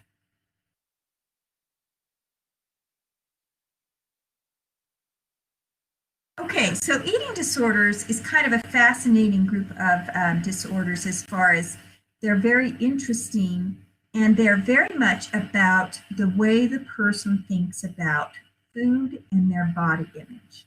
And so we're going to make those distinctions for you as we talk about this. Once again, we have our study tip here. The three disorders we're going to talk about are anorexia nervosa, bulimia nervosa, and binge eating disorder. So they're all eating disorders. So once again, there'll be similarities and there'll be differences. And it's important for you to be able to recognize what makes them the same and what makes them different from one another. Once again, the intervention, if it's within youth, then we're going to be teaching parents how to help their child with eating disorder. But eating disorders often go on into adulthood years, and or some of them, like bulimia and binge eating disorders, for that matter, anorexia nervosa can happen sometimes as an adult. It doesn't happen in childhood. All of them can start in adulthood. So if they start in adulthood, of course, it's the patient we're working with directly to try to give interventions to. Okay, so just as kind of an overall introduction about eating disorders. Eating disorders are definitely on the rise. Probably no surprise to each of you. We get bombarded by marketing. And especially now that everything's online and we're holding our devices in our hands every day, and there's a lot of money to be made for marketing these kinds of, ideal body images and what to do to lose weight. I've taught nursing for quite a number of years, and I don't know how many diets I have talked about in various lectures. They change over time, but there's always several on the market that are the, wonderful diet at this time that was going to make you amazing, and you're going to look great, and you're going to feel healthy, and, it's going to be great. So there is a lot of societal influence associated with body image, what the right body image is according to society, and the methods that are marketed to us to try to achieve that. So the very first thing I want you to do is to challenge your view of what is beautiful. We're going to start with that and end with that in our eating disorder discussion. Really, it is very culturally influenced and very much depends on the period of time you lived in history, what's considered beautiful. So in the 1600s, people who were very pale and had a little bit extra weight were considered the ideal image of beauty. So I've decided I was born in the wrong history point. Because back then, if you had those two things going for you, it meant you were not a laborer because you weren't out in the sun all the time, and you had enough food that you could actually have a little bit of extra weight, which was considered the ideal beautiful image. I don't know how many of you are familiar, maybe some of you haven't seen older movies from the 1950s, but if you look at the images of movie stars that were considered beautiful in the 1950s, they were very, for women, they were very shapely women, and they carried a little bit of extra weight. They certainly weren't stick figures, very, very thin. So what my point is it really depends where you live and when you live, what gets presented to you as the ideal image of beauty. Unfortunately, our ideal image of beauty for both men and women today doesn't necessarily match what most people are. And this is creating problems for people. And it sometimes makes people not have as much confidence as they might otherwise have. And at its worst, it can create eating disorders. It can create situations where there are eating disorders. Now, society definitely influences the amount of eating disorders we see. So, for example, anorexia nervosa is almost never seen in underprivileged countries where food is scarce and people are really on the verge of starving to death all the time. This is not a disorder they experience. However, anorexia nervosa has been around for as long as we can remember. You can find medical literature from the 1800s, 1700s, and before, where doctors will refer to conditions which are clearly anorexia nervosa. So it's not unheard of that it happened in history, but we're seeing more of it with all of our social media influences today. So as we look at what gets advertised to us, we need to remember that we are on the recipient end of being marketed to. And be a critical judge of what you're getting marketed to. Consider whether it's really healthy. Is it realistic? And maybe what's realistic for one person isn't realistic for another person. And do we really need to feel bad if we don't look like the tall model that weighs, 103 pounds? So this is an important thing for us to question and look at. So let's take a look at eating disorders specifically. There are three main types. Again, anorexia nervosa, bulimia nervosa, binge eating disorder. Now I want you to look under anorexia nervosa as just kind of a general comparison to begin with. Notice that under anorexia nervosa, there's the restricting type and there's the binge eating / purging type. Sometimes students don't recognize that people with anorexia nervosa binge and purge. Binge means you eat out of control, and purge means you do something to compensate for having binge. Often vomiting, but it could be other things, like inducing diarrhea or excessive exercise. So with anorexia nervosa, restrictive eating is frequently associated with that, but there's a subgroup where people do that as well as do some binging and some purging. Now sometimes this confuses people because they assume that if you binge and purge, that means you have bulimia nervosa. Well, if you binge and purge, that's a possibility because that is a key symptom of bulimia nervosa, where they actually have episodes where they have uncontrolled, compulsive, rapid ingestion of large quantities of food. And then they compensate by purging in some way. Again, it could be vomiting, it could be inducing diarrhea, it could be excessive exercise. For bulimia, it's usually vomiting or inducing diarrhea. So be aware that that binge purge, you'd have to have more information than just that somebody binges and purges to know whether or not the person has anorexia nervosa or whether they have bulimia nervosa. And I'll try to make that clear to you as we discuss each of these. How that can be a similar symptom, but how they can look different from one another depending on whether you have anorexia nervosa or whether you have bulimia nervosa.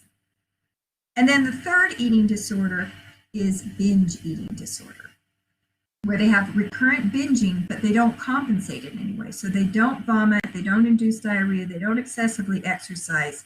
So in reality, these people get heavy, and that is the big health outcome for them. Now, that is not to say that everybody who is overweight has binge eating disorder. They are ingesting too many calories and not expending enough energy to compensate for that. That's how we end up overweight. But in order to be binge eating disorder, you have to have, again, that uncontrolled, compulsive, rapid ingestion of large quantities of food, where you feel overly full. You just made yourself sick with all the food you've ingested. And then inappropriately compensate by vomiting, typically, to get rid of the extra weight, purging in some way. Any questions on that?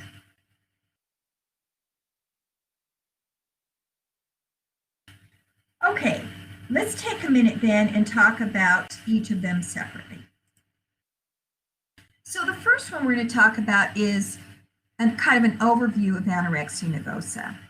This typically begins between ages 14 and 18 years of age and is considered to be a body image disturbance, where they perceive themselves as fat when in reality they're very, very thin. It's common for children who develop this condition to have what's called family enmeshment, where there aren't clearly defined roles in the family, where people are kind of overly codependent on one another.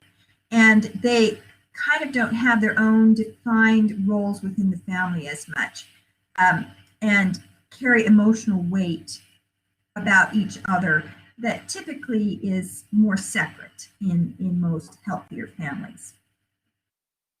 Child is often a perfectionist, where they have above average grades, they're achievement oriented, they're very dependable, they're eager to please, especially their parents.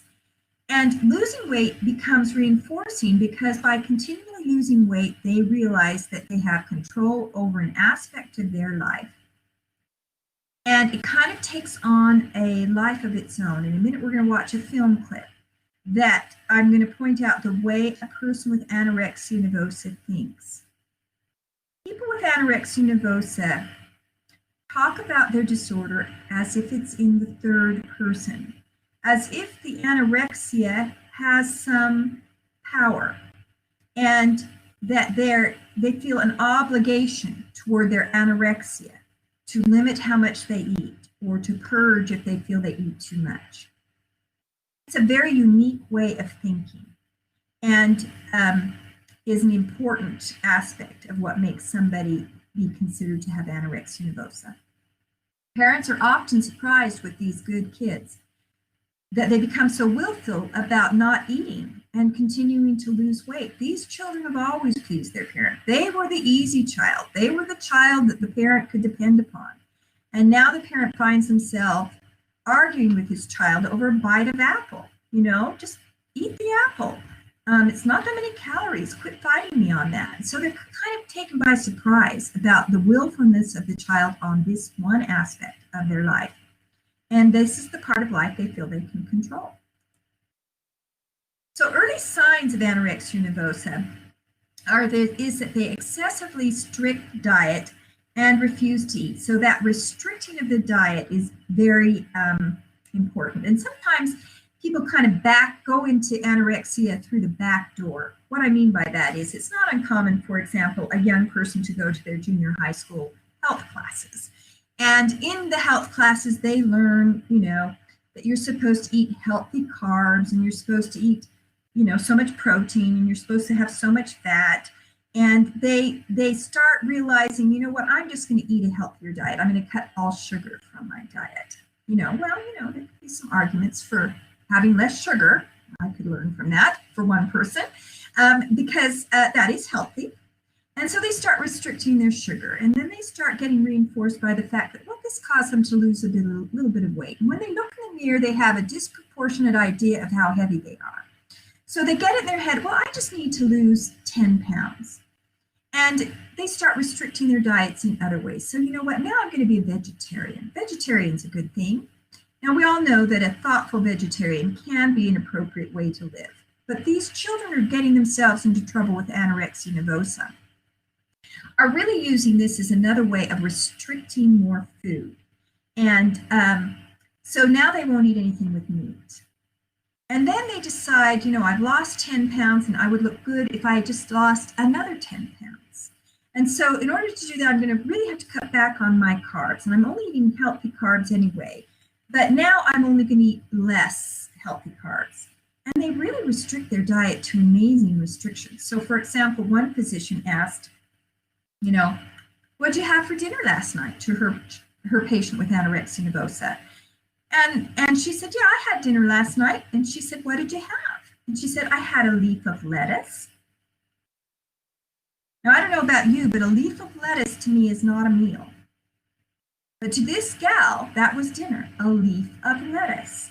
These people can become incredibly restrictive about how much they'll eat. And they often engage in excessive exercise as well, because that's part of their, going to be healthy kind of thing. And so you kind of know these people are excessively exercising. They go to the gym, you arrive, this person's on the treadmill, they're already worked up a sweat. You spend your hour working out, you leave, that person is still on the treadmill or some other, device, still working out. So it's excessive. It isn't that they've got good routines at the gym. Everything's taken to the extreme with this. And this need to control their diet really starts messing with the way they think. They think about food a lot, and they consider what they're going to eat when. And it starts to overtake their lives. They start to withdraw from their social interactions. And they very much deny that they're hungry. Now, they really are hungry, but they've gotten used to that feeling, and they're proud of the fact that they control what they eat better than people around them. So people with anorexia nervosa are actually very proud of their ability to control what they eat and, in fact, limit what they eat. And in spite of becoming thinner and thinner and losing weight, they perceive themselves as heavy and fat. So this is an example that's quite realistic. This gal is skeletal. She's so thin. But when they look in the mirror, they perceive themselves as a bit plump. And that much more I need to lose. And they'll grab their thigh, which obviously has nothing on it, and go, I just need to lose a little bit more here. I just need to lose a little bit more there. And so they become really obsessed with this thinking of the need to lose weight, and they go to extreme measures to lose the weight. And there's always just a little bit more they need to lose, and then just a little bit more they need to lose. They are obsessed with food. They often cut out magazine pictures, or they look up recipes. Some people will cook for their families, amazing meals. They smell wonderful. They enjoy the smell of the food. They enjoy preparing the food. And they give it to other people, and then they have 2 or 3 bites themselves. Often these people don't eat around other people because they don't want people to realize how little they're eating. They're proud of their behavior. They're proud of their self-control over eating, but they don't want to be nagged by other people to eat. So they hide their anorexia nervosa, not because they don't buy into it. They very much buy into this lifestyle and the way they're doing things, but because they don't want other people to nag them about it. They have other signs. So they're fatigued and lethargic. Think about it. I don't know about you, if you've gone lengthy periods of time where you haven't had much to eat or haven't been able to have a meal, you get kind of shaky. You don't feel good. And if you did this day after day, week after week, and you're excessively losing weight, you're fatigued and tired. They often deny feeling bad. And when you refeed them, they'll look back and go, oh yeah, I really didn't feel good at all.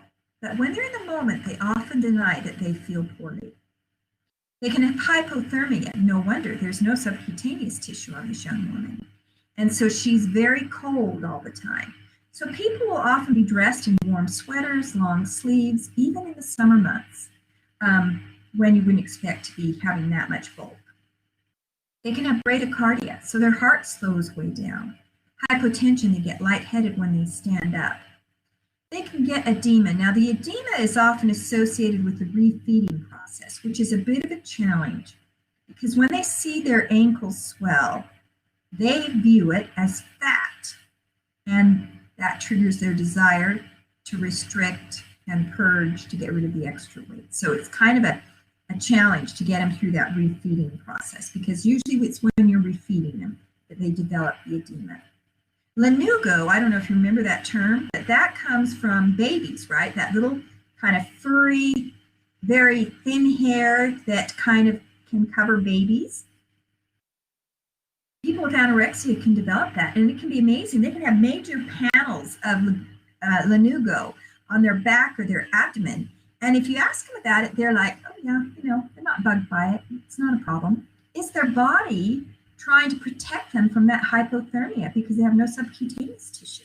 And that's the reason they grow this light, furry hair to try to keep them warmer. And they can have a variety of metabolic problems, which can be a challenge as well.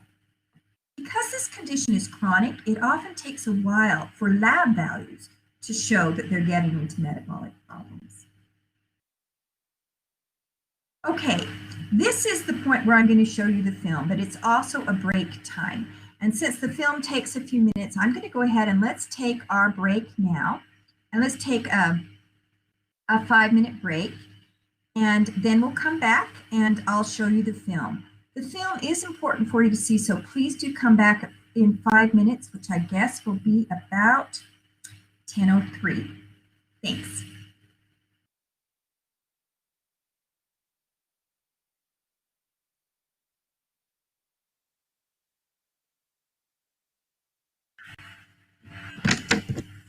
Okay, so let's go ahead and review this film together. And what this is a story of a gal who struggles with anorexia. And I'm going to kind of prime you for some of the things I want you to notice about it.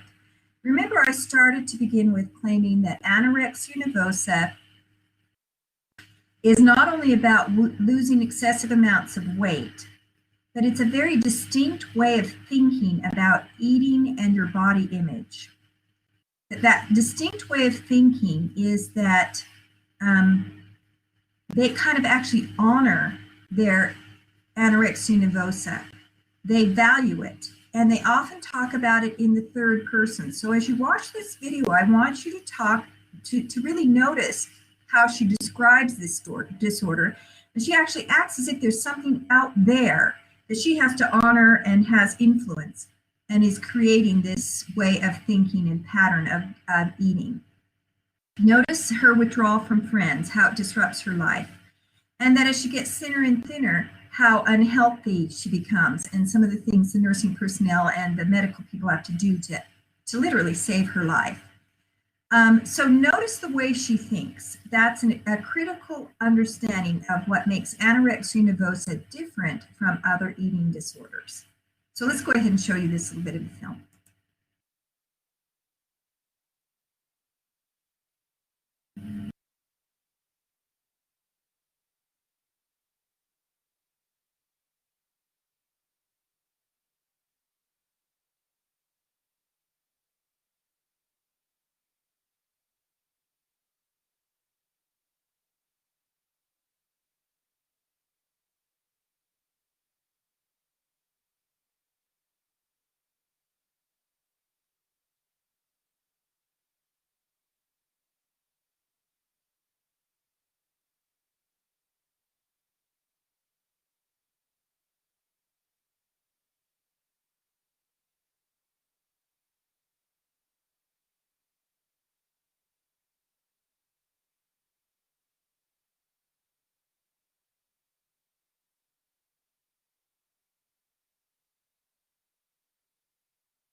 Wendy, you're muted.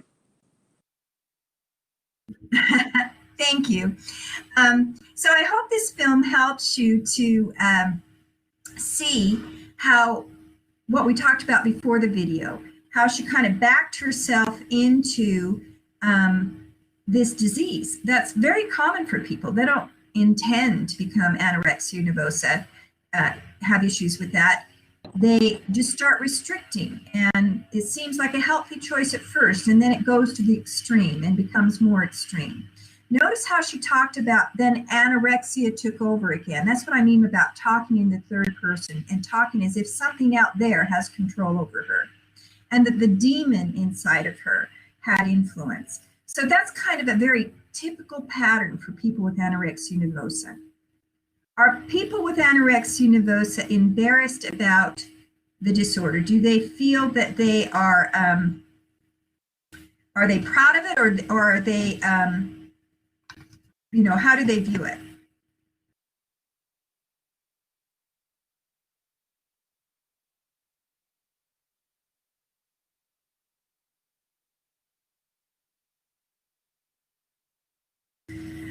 She was hiding it away, for sure. They do hide it, but not because they're ashamed of it. They're actually proud of their ability to have self-control when others don't. When they walk into rooms and see that they're the thinnest person there, that's reinforcing to them. See, I'm thin, other people aren't, I have more control. And so they definitely hide their behavior, but they hide it not because they disagree with the behavior or they're ashamed of the behavior in that sense. They hide it because they don't want people on their case about it. But they actually are quite proud of their ability to pull this off and the self-control that they have. Yeah, she was proud that she could see her bones. Like, this was a great thing to have accomplished. And so that's a great example. Thank you for sharing that. That's an important distinction, because in a minute we're going to talk about bulimia nervosa. They hide their behavior as well, but they hide it because they're ashamed of it. They recognize it's not appropriate behavior, and they're trying to keep it from others. So that's an important thought difference between anorexia nervosa and bulimia nervosa, which we're going to talk about in a minute. So how do we treat people with anorexia nervosa? Well, we treat them with food. Food is the medicine for the person with anorexia nervosa. And actually, they've done studies. They've tried to give other medications to people because, they kind of have a delusional thought. They're not delusional in the sense that they have a full-blown delusion like we talked about with with psychotic disorders. But that look in the mirror and see that they look fat when in reality they're incredibly thin is a bit of a delusional thought. It doesn't line up with reality. And so they have tried giving antipsychotic medications to people with eating disorders. They've tried giving them SSRIs for people with anorexia nervosa, etc. And what they found is that none of these medications work well until after they get some weight back on. And so for the person with anorexia nervosa, the medication is food. You've got to get their weight back on for their body to start functioning normally, for them to be able to start thinking normally, so that the cognitive behavioral therapy that you're doing with them will be able to impact them in a meaningful way. So we're feeding them, and we're doing cognitive behavioral therapy with them. And we're actually reteaching them and their families how to interact with food in healthier ways. And we're reinforcing positivity about food in healthy ways and getting weight to appropriate weights. We want to help them gain control over their life in situations that are more appropriate than restricting their food. And so finding ways for them to deal with the anxieties of life, relationships, family dynamics, school, those kinds of things in healthier ways, so they don't turn to the eating disorder as a way of coping. And to promote self-esteem and self-images that are appropriate for their appearance. When they're younger than 18, there's what's called family-based therapy. So the whole family is involved, including the parents primarily, to help this person eat in a healthier way. Most of the time, we hospitalize these people to get them medically stabilized. So like we saw with her, she had to come in, get some weight on. They needed to actually put a feeding tube down her to get some calories on board. So if we see them in the hospital, they're often there for medical stability. There used to be a real push towards residential places for eating disorders. They're not the high push anymore for this reason. You could get them under control in the residential setting, but then when you sent them home, back to their old stresses, challenges, relationships, they would fall back into their eating disorder. So now, once they're stabilized, we try to get them back home as soon as possible. So they may have a period of time where they're in a psych setting, but it isn't the goal to keep them there. The goal is to get them home for treatment. If they're in our psych setting and we're the nurse providing care, we will be doing certain things. For example, we'll sit with them during their meals and their snacks, in part to help them to socialize nicely with eating, but also to make sure that they eat. These people are determined not to. They get a lot of reinforcement by keeping their weight low. They're very much afraid of gaining weight. And they do all kinds of tricky behaviors to try to not eat the food. They'll pocket it in their mouth and then get rid of it in their napkin. They'll pocket it and then have to go use the restroom and purge. They'll do all kinds of things to try to not actually ingest the calories. So being with them when they eat and staying with them for at least an hour or two after, so that it has to be digested and can't be purged from the stomach by vomiting, is part of the nursing care. Adherence to treatment guidelines regarding restricted behaviors. So they are encouraged and they do have to eat certain numbers of calories at each meal. They can be offered liquid protein supplements to try to help them eat. Really, the goal is to get calories on board and to get their weight up to a stable weight that's healthier so they can think more clearly, so they don't have orthostatic hypotension, so that their heart doesn't go into heart failure and die. I don't know how many of you remember Karen Carpenter. She's a singer from the 70s, I think it was. Anyway, sadly enough, she developed anorexia nervosa and died in her 30s of heart failure because she simply didn't have enough calories to keep her heart functioning. So it was very sad. Okay, any questions about anorexia nervosa? Before we move on to bulimia, let me just say that the treatments for anorexia nervosa are very effective, both when they're a child and when it's done as an adult. However, they take time because this is a lifestyle pattern they're overcoming. So it does take time for them to redevelop healthier patterns of doing eating and exercise and not purging and getting their health back. Some of these young people have been so devastated by their anorexia nervosa, they actually create long-term problems for themselves, where they, demineralize their bones to such an extent that they have fractures, and they're like little old women when they're in their 40s, as far as their risk for fracture and that type of thing. And they can have significant health problems because of this. So it's really critical that we intervene as soon as possible, and we really try to help them with this. Notice that one thing that happened is that stress plays a role. When a person is stressed, they are more likely to fall back into their eating disorder pattern. This is true for all the eating disorders we're going to talk about. So controlling the stress in their life will help control the eating pattern. And thank you, Jessica. That's a real common problem, is that young women will have infertility problems associated with anorexia nervosa. Interestingly enough, prior to, in DSM-4, not DSM-5, one of the criteria for being diagnosed with anorexia nervosa was to lose your menstrual cycle. That, interestingly enough, is a very unpredictable thing. People can clearly have anorexia nervosa and still have a period. Often it does impact people's periods, however, and making them intermittent or having them go away entirely, and it does impact their fertility. That's a very common issue that can happen. Okay, So this is a very critical eating disorder problem and can be a life-threatening one if it's not addressed. And so needs support. It takes time to heal.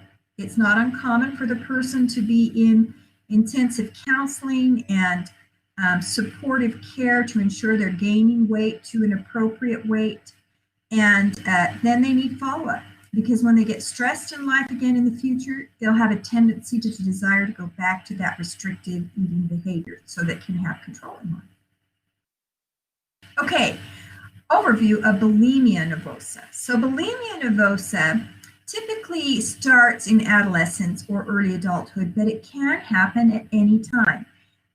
Anorexia nervosa typically happens in young people. And interestingly enough, it's happening at even younger ages because of our social media influence. We see little 8-year-olds getting uptight about what they eat and restricting themselves. It's very sad.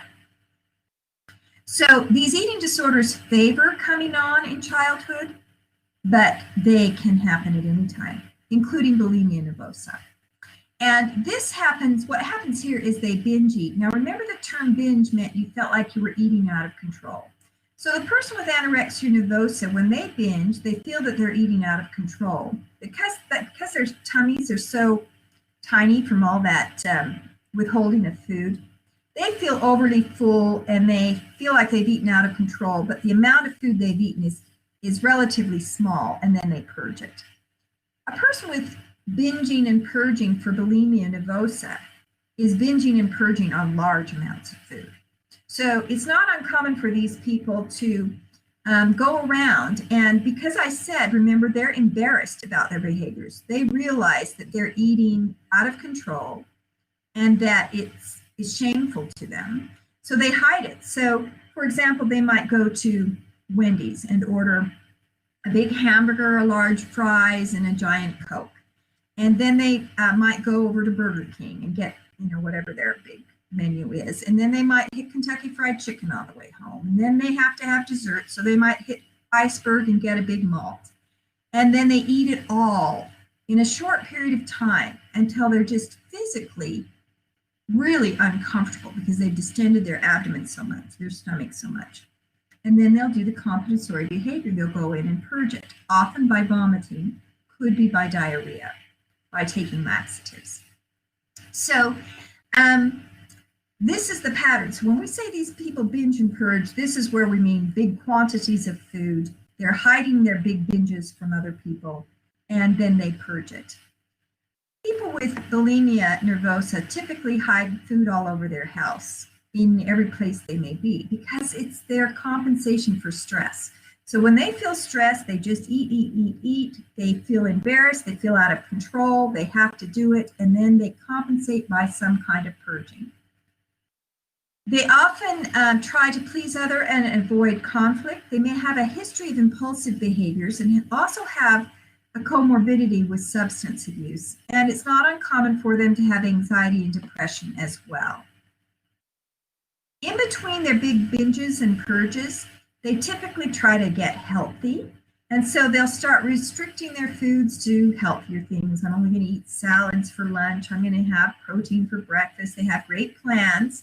Then they get stressed. They run out and binge, and then they purge. So it's a repeating cycle. So that's what this is showing. They want to get in control of their diet. So they put themselves on a restrictive diet. I'm going to eat healthy. I'm only going to have my salads. I'm not going to eat any sweets. I'm going to be good. And they come up with all their good plans. And then feeling being good and anxiety about following the plan follows. Then something happens in life. They have physical or emotional stress that leads to the inability to restrict. They run out and binge. They feel guilt and remorse and fear of gaining weight, so they purge. And then the cycle goes over and over again.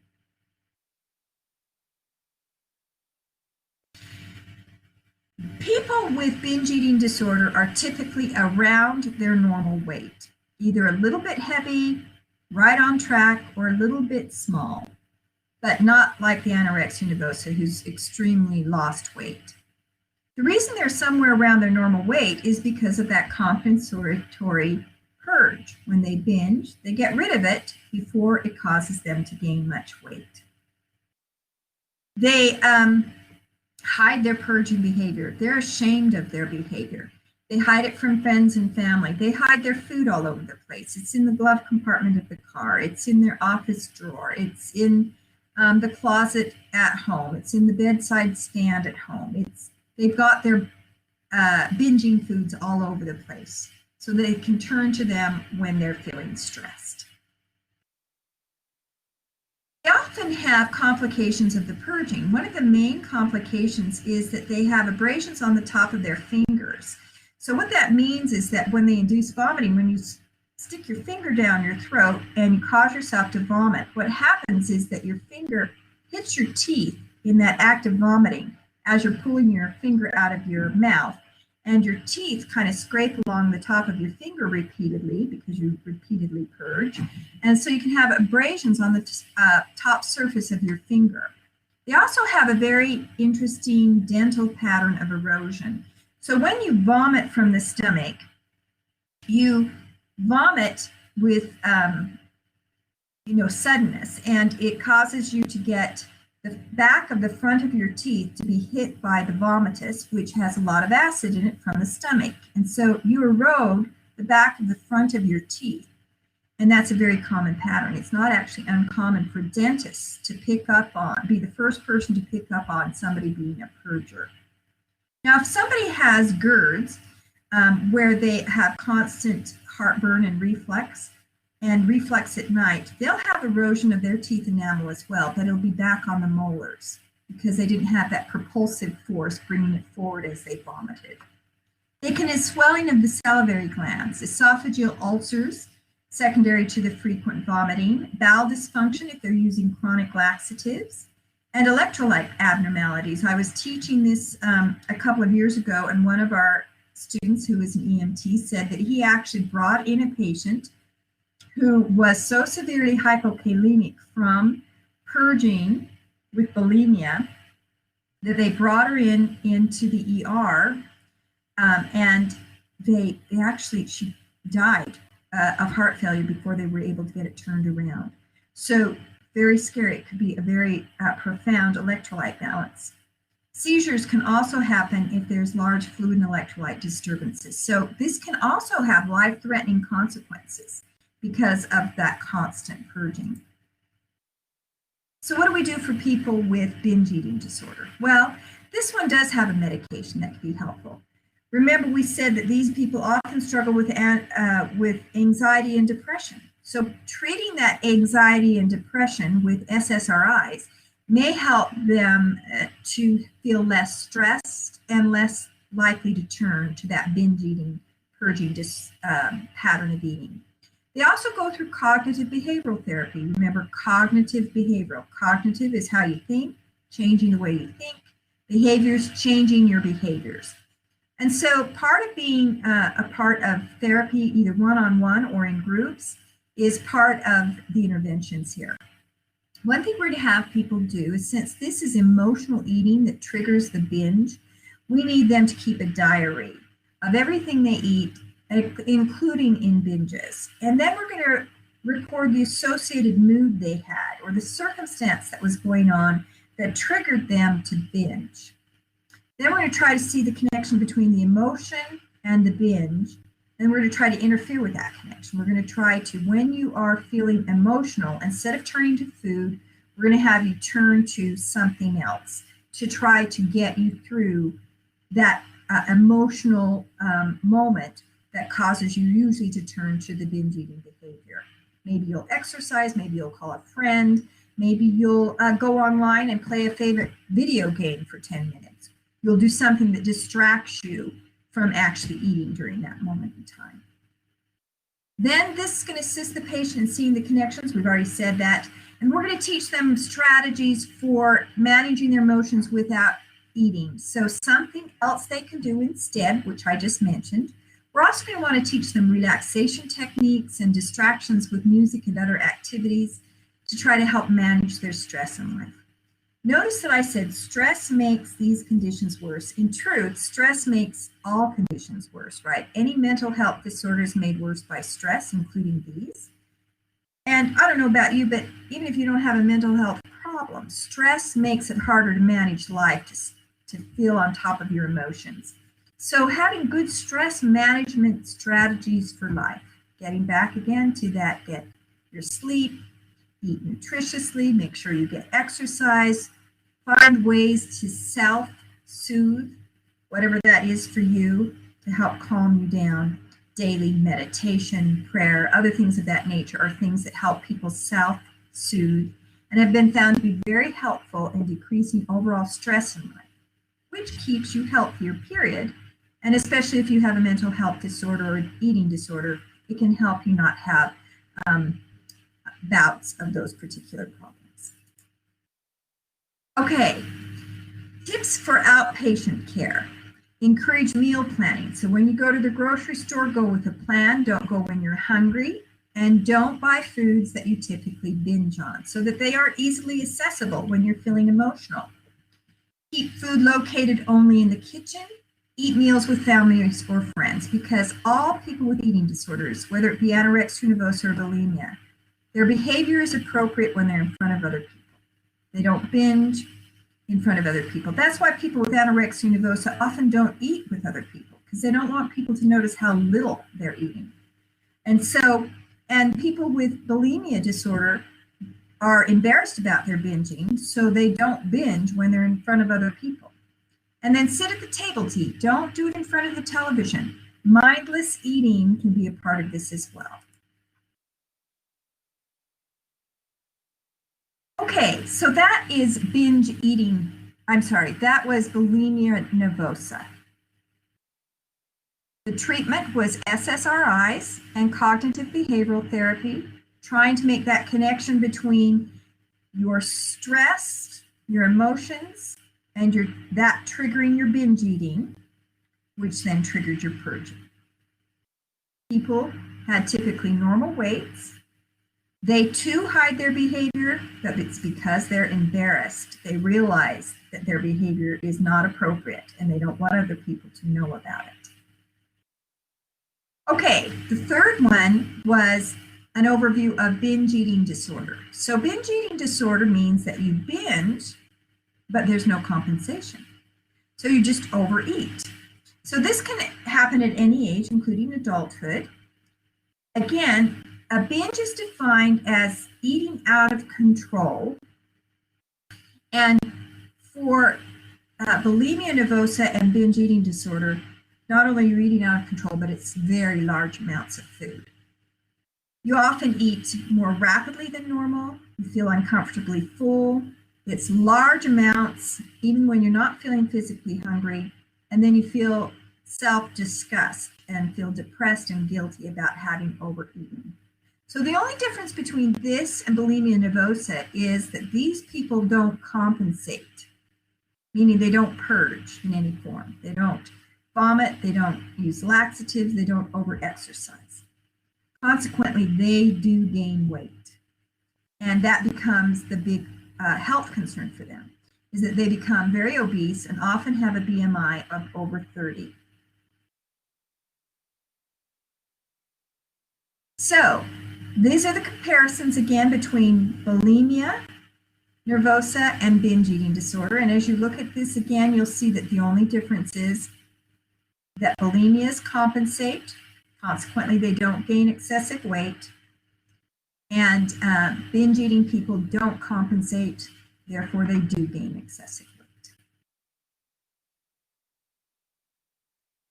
Complications of obesity are the big concern for binge eating disorder. So you're eating, binging, you don't compensate, so you start gaining significant weight, and you're going to have hyperlipidemia, diabetes mellitus, osteoarthritis, angina, respiratory insufficiency. Think of all of the weight-related cardiovascular problems. You're at risk for them. So how do we treat this? Well, the way we treat this is going to be very similar to the way we treated bulimia. We're going to have them do the food diary. We're going to help them see the connection between their emotions and their turning to food to relieve their emotional distresses. And we're going to try to teach them patterns to break that up so that they do something else with their emotions rather than eat or binge. We want to establish normal eating patterns. Again, buying only groceries that are appropriate that you should have in your house. Don't keep things you binge on in your house. Encourage teaching normal, healthy lifestyle changes to help you eat a healthier diet. And then we do not put them on a diet because remember, that was part of the cycle. They restricted their foods to be more healthy. Then they got stressed, they couldn't maintain the restriction, and they went to their binge. What we want them to do instead is simply choose good eating habits, period. Don't pay attention to the scale. The goal is not to lose weight. The goal is simply to eat healthier and not be so, not binge in relationship to stress. That's the focus. And then when they're doing that, they will naturally lose weight. And we want them to, we do want them to lose the weight, but we want them to do it with a healthy lifestyle, not by getting into the diet games. Diet games are actually behind many of these eating disorders. They are part of the cycle of the eating disorders. We didn't used to have such significant problems with being overweight or with so many eating disorders back in the 40s and 50s and even the 1960s.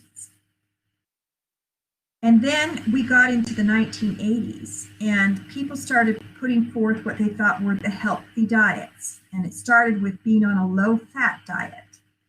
And then all kinds of things, untoward, unwanted effects happened. So being low-fat is kind of a good idea. But what happened was people over-focused on being low-fat. But they were still hungry and wanted a lot of food, and marketing people jumped on board and started advertising all their food as low-fat. But they wanted you to like it, so they put a lot of sugar in it.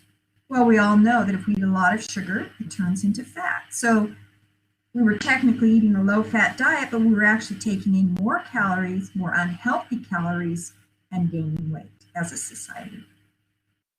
So it has been proposed that this idea of dieting is actually the trigger for all of these disruptions in the proper way of eating and having a healthy lifestyle. We should just focus on eating with healthy principles, not be overly focused on weight, not be overly focused on any specific diet, just eat good, healthy lifestyle changes, and that takes care of your health overall and maintains it as well. Does that make sense? That we need to be really cautious about dieting per se. Yeah. So, easier said than done, especially with all our being bombarded all the time, again, with these images of, the only attractive image for a woman or for a man is this specific image, which is very unrealistic and is not the body shape or size of the vast majority of us.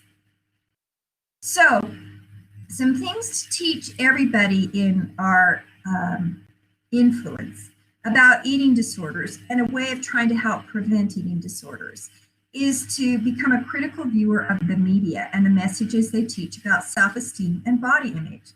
Now, I don't really have this as an assignment, but I want you just to start paying attention in the next week. Just how many times do you hear something about body image presented to you in media? Is it an advertisement? Is it, if you'd be happy if you only went through, some surgery that made your body look different than it does. You'd be happy if you lost this weight based on this particular diet. You should take this nutritional supplement. It will do this marvelous thing for you. Pay attention to the subtle messages of body image. Who's presented in media as, honestly, you can't be in a movie unless you're an amazingly good-looking person anymore, unless you're the character part, right? And so that's a subtle message to society about, what the ideal is. So we need to be critical of what's being sent to us. It's okay for us to use our heads and realize and take a look around. Reality is not what Hollywood presents. And it isn't what marketing presents to us either. Marketers have an agenda. They're trying to sell something. Pay attention to that. And so it's important for us to just not accept that the image you see are ideal just because they're in front of us. And to choose to value to base our goals and accomplishments and talents and characters, the things we value about ourselves. Because, especially if you're young, you may not realize this yet, but we all get older. And no matter how cute we are when we're younger, our bodies age, and that ideal is going to be dampened or go away. And so we don't want our whole image to be wrapped around what we physically look like. We should value ourselves for our good character. I always like teaching nurses because nurses usually have great character.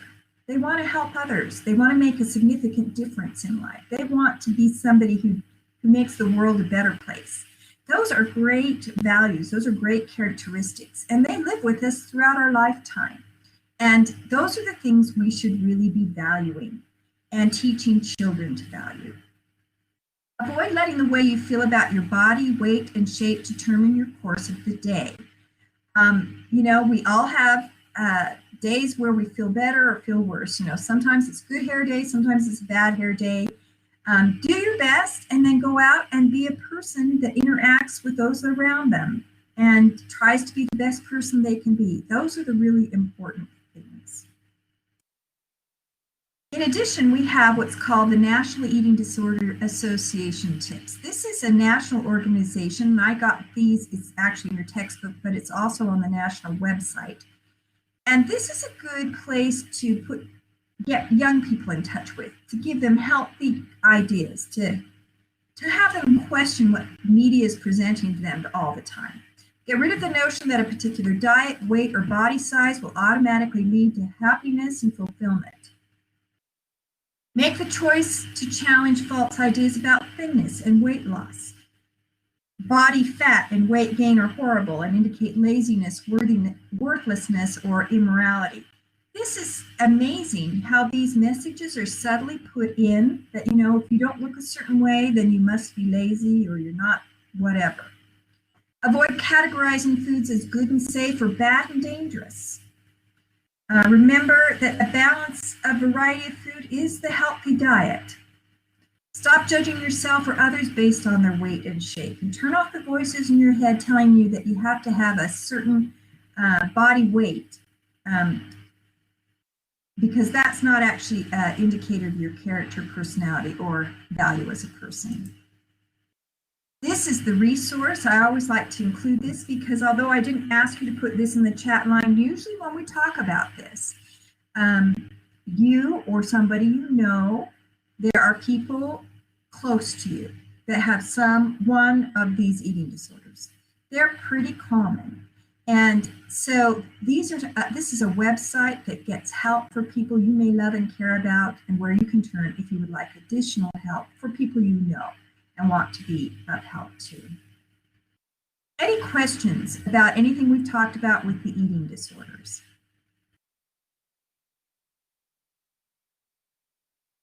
Okay, so what I'd like to do now, our last point of conversation, go ahead, you can keep typing if you want to, I'll answer that when you type in, is child abuse. Now I want to make it point, how common is it really? I don't have the statistics in front of me, but books often do, including your textbook probably has some statistics in front of you. But between the three forms of eating disorders, they're pretty darn common because of our emotional eating pattern in our society, especially that binge eating, and actually binge eating is the most common of the three. In DSM-4, binge eating wasn't listed. It was called not otherwise specified, and it was the most common one claimed. So in DSM-5, they just put it in as its own disorder. It's the most common of the three.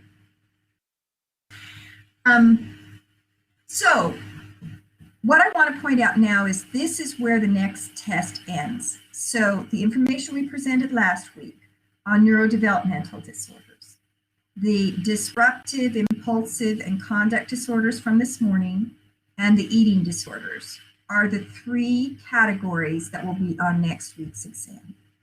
Again, I'm available if you want to review anything with me or if you have questions before the test. Please reach out to me. I want to be helpful in that way. The next topic is going to be child abuse. It's not a lengthy topic, but it will take about 20 minutes. So I think what I'll do is give you your 5-minute break now, and then we'll come back and introduce that. There's some important key things that you need to be aware of for that. Also, there's a learning activity on the eating disorders today. So as you recall, I will be giving you some class time today to finish your learning activities during our class time, and they're all, again, due at midnight tonight.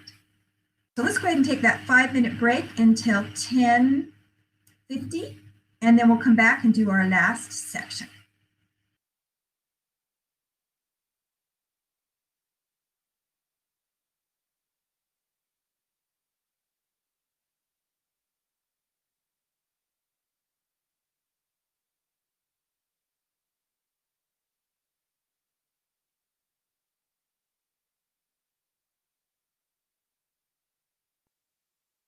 Okay, so welcome back. Just a reminder that this unit is going to be on exam 8 along with substance abuse.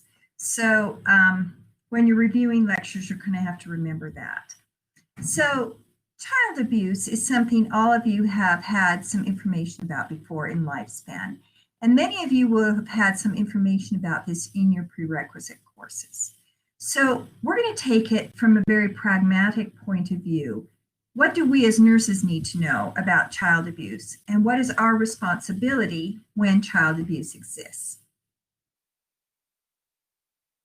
So again, as you're looking for your study tips, one of the things that's going to be important is for you to be able to distinguish between the symptoms of physical abuse, emotional abuse or neglect, physical neglect, and sexual abuse. We're not going to spend a lot of time talking about those symptoms right now. But in your PowerPoint, I have given you PowerPoints that you can review to make sure that you remember the different symptoms between these. They're pretty straightforward and quite obvious, but it is important that as nurses we recognize what to assess for and what kind of abuse it represents. We're going to spend more time talking about in the next 20 minutes what our prevention and reporting considerations are.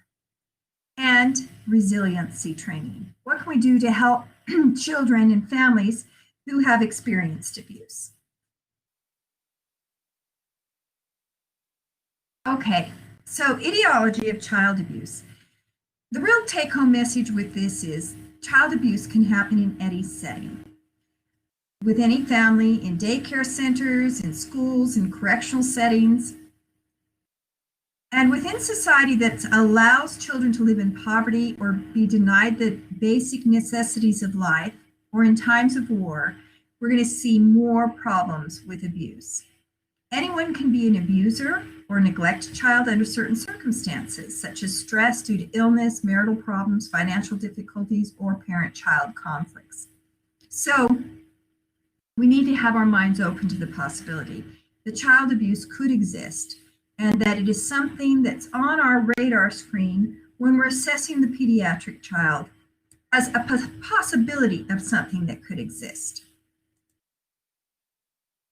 Characteristics of a potentially abusive parent.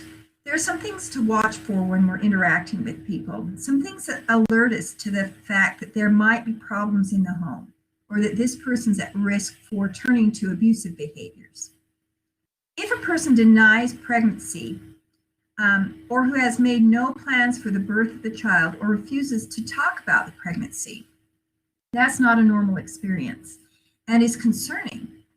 What's going on? Why are they not making plans for the child? And so that's a concerning discovery. Depression during pregnancy, fear of the delivery, lack of support from husband or family, undue concern about the unborn child's gender or how well they'll perform, fear that the child will be one of too many children, birth of an unwanted child, indifference or negative attitude toward the child by the parent after delivery, resentment toward the child by a jealous parent, and the inability to tolerate the child crying, viewing the child as being too demanding. So notice, if you're a nurse, the care settings where you're going to see most of these is in the OB setting. So if you're working in OB with expectant parents, we're actively looking for these kinds of patterns. And if we see them, we'll want to intervene. We'll want to get social workers involved to try to get support systems into the home, to talk to the parents up front about what their concerns are, to educate them about what realistic expectations are for children.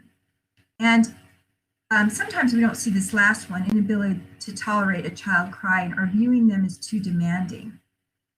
Remember, infants and small children, they don't have a sense of trying to be demanding on somebody. They're crying if they have an unmet need. And if they're sick, colicky, or, they're just really tiny, so they're awake every couple of hours wanting food. If parents misunderstand normal developmental things as somehow being too demanding, then they can justify in their mind neglecting or mistreating the child.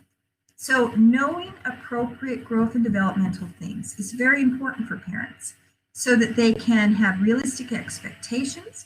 And if they do feel overwhelmed, we can try to get them support or give them ideas of how to handle things in their home so that they can feel they can do things in a constructive manner when they're feeling frustrated. Characteristics of the abused child. Usually it's very young children under the age of 6, children with physical or mental handicap. They can often require more time and can sometimes be more frustrating, and that can sometimes set them up to be abused. Emotionally disturbed children, especially if they have unregulated temperaments, that can be very challenging. Temperamental children, hyperactive children, adopted children, and children with congenital anomalies or chronic illnesses. So what you can see is that with many of these, the child, because of something about them, requires more time from the parents. And that can create more tension in the home and make it more difficult. Adopted children are potentially at a higher risk, not always. Often they're adopted into very loving homes. We have a lot of adopted children in our family. Matter of fact, my parents have equal number of adopted grandchildren and children that are were born into the family. So it can be a great experiences for family and very enriching for families. But sometimes in an adopted situation, the reality of being the parent and the ability to bond to the child aren't the dreamed of situation. And sometimes that can lead to stresses in the home that could lead to some abuse. So the types of abuse. So I mentioned earlier that you do need to be able to distinguish between the types of abuse. I want to point out two terms you do need to understand under the physical abuse. Munchausen by proxy and shaken baby syndrome. So Munchausen by proxy is a very interesting situation where the mother typically, or the primary caregiver, fabricates an illness in the child and deliberately causes an illness or injury in the child so that the parent can have the child in the sick role and get that support. So for example, sometimes mothers might make their child sick, give them medications that make them vomit or make them have GI distress. And then they take them to the hospital. And of course, you bring a sick child to the hospital, the nurses and the doctors, they're very attentive. You may have family members that come in and go, oh, you poor thing, you must be under so much stress. What can I do to help you and your family? So they're getting a lot of secondary gain by having a sick child. And sadly and remarkably, it seems just so unbelievable sometimes that somebody would actually hurt their own child so that they can have attention. That's interesting, Ashley. I have not seen I was unaware that there's a TV series on this. But I think it's particularly sad. And it's something that we watch for. Many of you will be rotating through Primary Children's Hospital, and it is a place where occasionally we've had students being on cases where it was discovered by the healthcare providers that the mother was actually harming the child. within the hospital. And it came to the attention of the nurse or somebody else who was observing it. And they realized this was what was actually going on. Shaken baby syndrome is especially challenging too. This is happens when somebody actually grabs a small child and shakes them back and forth, which causes their head to go back and forth, causing a severe brain injury. Sometimes people don't actually realize that they're putting their child at such risk because of lack of education on their part. But all parents have been frustrated with children, especially if you're tired, hungry, right? Bad combination. And sometimes if people don't know what to do when they're frustrated with a child, they may just pick the child up and shake them because they're frustrated. And it's caused tragic, tragic outcomes for the child with severe brain injury and sometimes death. So there's actually a campaign, you may have seen it at times, where they show and try to educate the public on how inappropriate it is to shake a child for any reason at all. And we actually want to teach people what to do when they feel frustrated with a child. It's not uncommon for people to get tired and frustrated, especially with small children.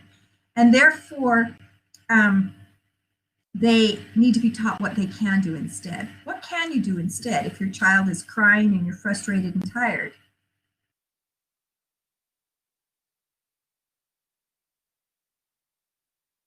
I appreciate your comment, Jessica.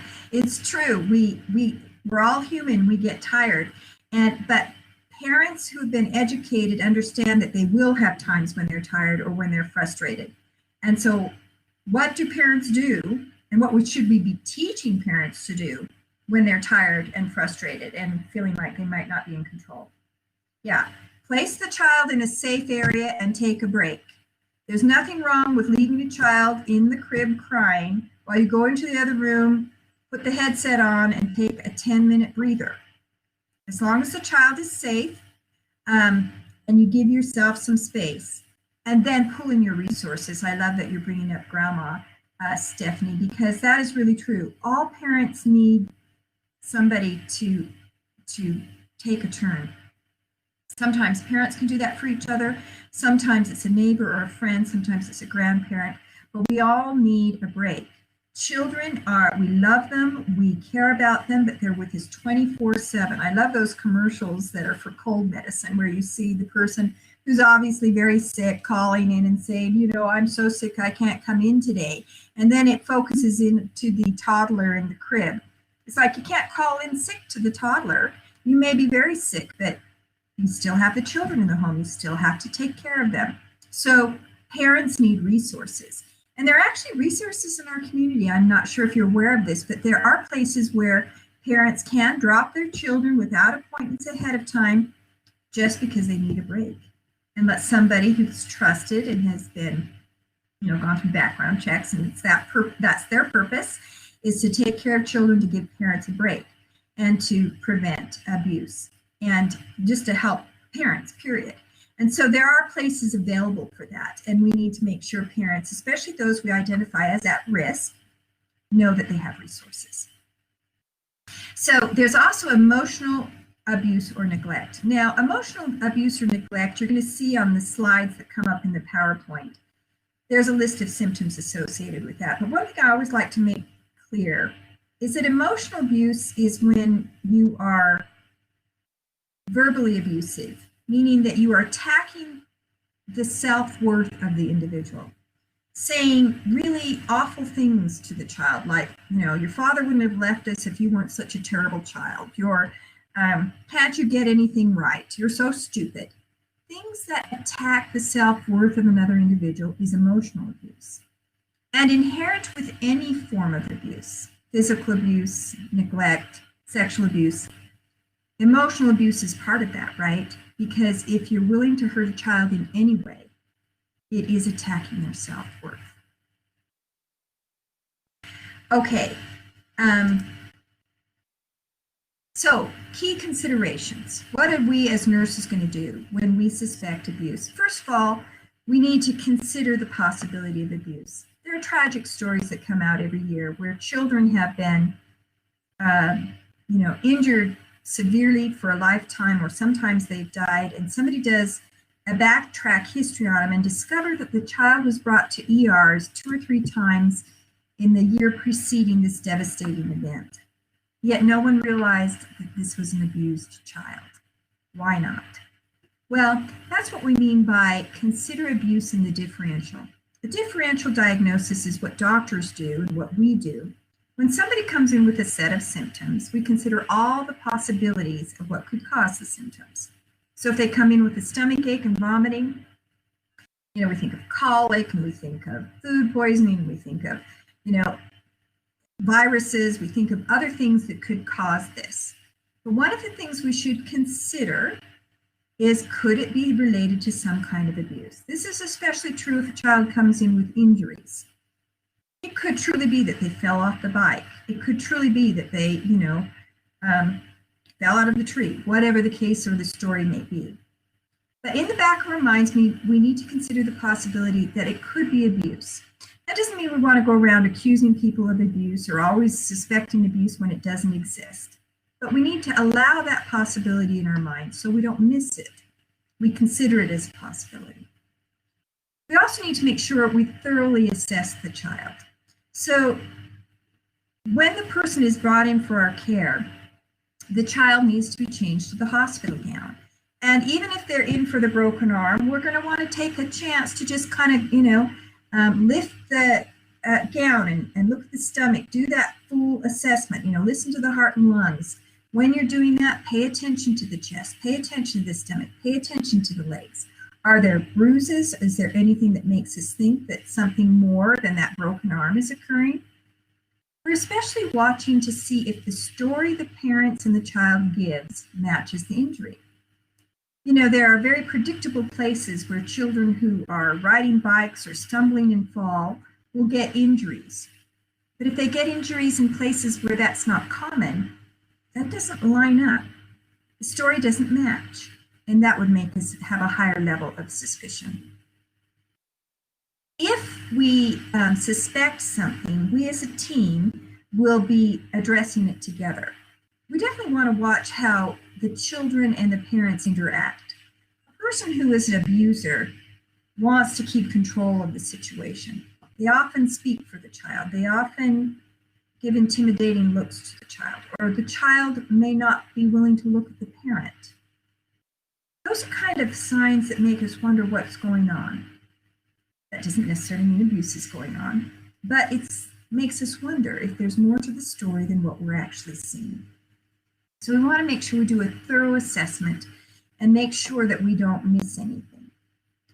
If there is a suspicion of child abuse, Child Protective Services must be called in. That's the law. If you're in an institutional setting, then you will follow the protocols for having that call made, meaning that there's some system in your ER or in your OB unit or wherever you are at, a system and a policy, and you follow it, and that's how it's made. It's not like every individual calls Child Protective Services. Interestingly enough, when I first started teaching Child Protective Services, legally, only teachers and healthcare providers were legally obligated to call Child Protective Services if they suspected child abuse. That is no longer the law. The law is anyone, any citizen who suspects child abuse is legally required to report it. Now, Child Protective Services doesn't need you to have an absolute certainty of abuse before you call. It's their job to go out and assess the situation and determine if abuse has really occurred. When we're a nurse, we have a little bit more in our favor. We've got the injury in front of us. The doctor can do x-rays or body scans or other things that help confirm our suspicion of abuse. But if you're the neighbor or friend, you may hear the yelling, you may see an injury that makes you suspicious, and you don't have to have absolute proof that abuse has occurred. You just have to have a level of suspicion that makes you worried enough to call. And then they will do the research. They will go in and view the family. They will go assess what's going on and make the determination to see if there's enough evidence that abuse is occurring and that something needs to happen in the home. One of our most serious abuse cases in the state of Utah was actually discovered by a handyman. He had been called in a home to I think it was to fix plumbing. And he went in the home, and the home was kind of, kind of a mess and a little bit dirty, but homes can be sometimes. And but what struck him is the entire time he was fixing this plumbing was there was evidence of children throughout the house. There was children's toys, there were children's clothes strewn throughout, but he didn't hear any children. It was incredibly quiet. And he noticed at one point that a little one had cracked a door and was looking out at him. Now, he had children of his own, and he realized, children are curious and they want to be in the midst of things. And usually they're noisy and a lot's going on. And it just struck him as odd and kind of unsettling. He had that gut feeling that something's not right. And he was very hesitant. Do I call? Because I had a gut feeling. I didn't see anything. I didn't even see the children. But that was part of what bothered him. Why didn't I? I always see the kids. They always want to see what I'm doing there. I'm telling them what's happening. So he did call because he just felt uncomfortable about that home. And it turned out to be one of the more severe cases of abuse in the state of Utah when it was investigated. So we don't have to have proof to make the call, especially when we're neighbors or, have some other association with it. When we're in our nursing role, we go through the protocol to make the call. So the call is legally expected. When abuse occurs, the children's justice system will be contacted. And the children's justice system is a place where the child goes to be evaluated, to be interviewed, and for all of the evidence to be collected that might be needed if it's going to go to court. So let me insert real quickly a little video that shows you what the children's justice system is about.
So you can see that this is the legal side of what will happen to collect the evidence. This has really been a breakthrough about 30 years or so ago.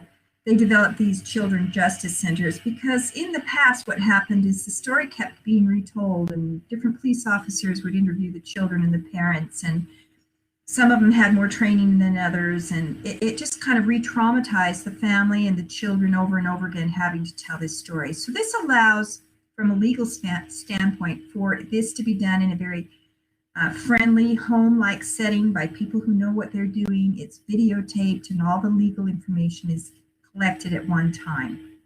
And then the focus can be on helping the family heal and the child heal.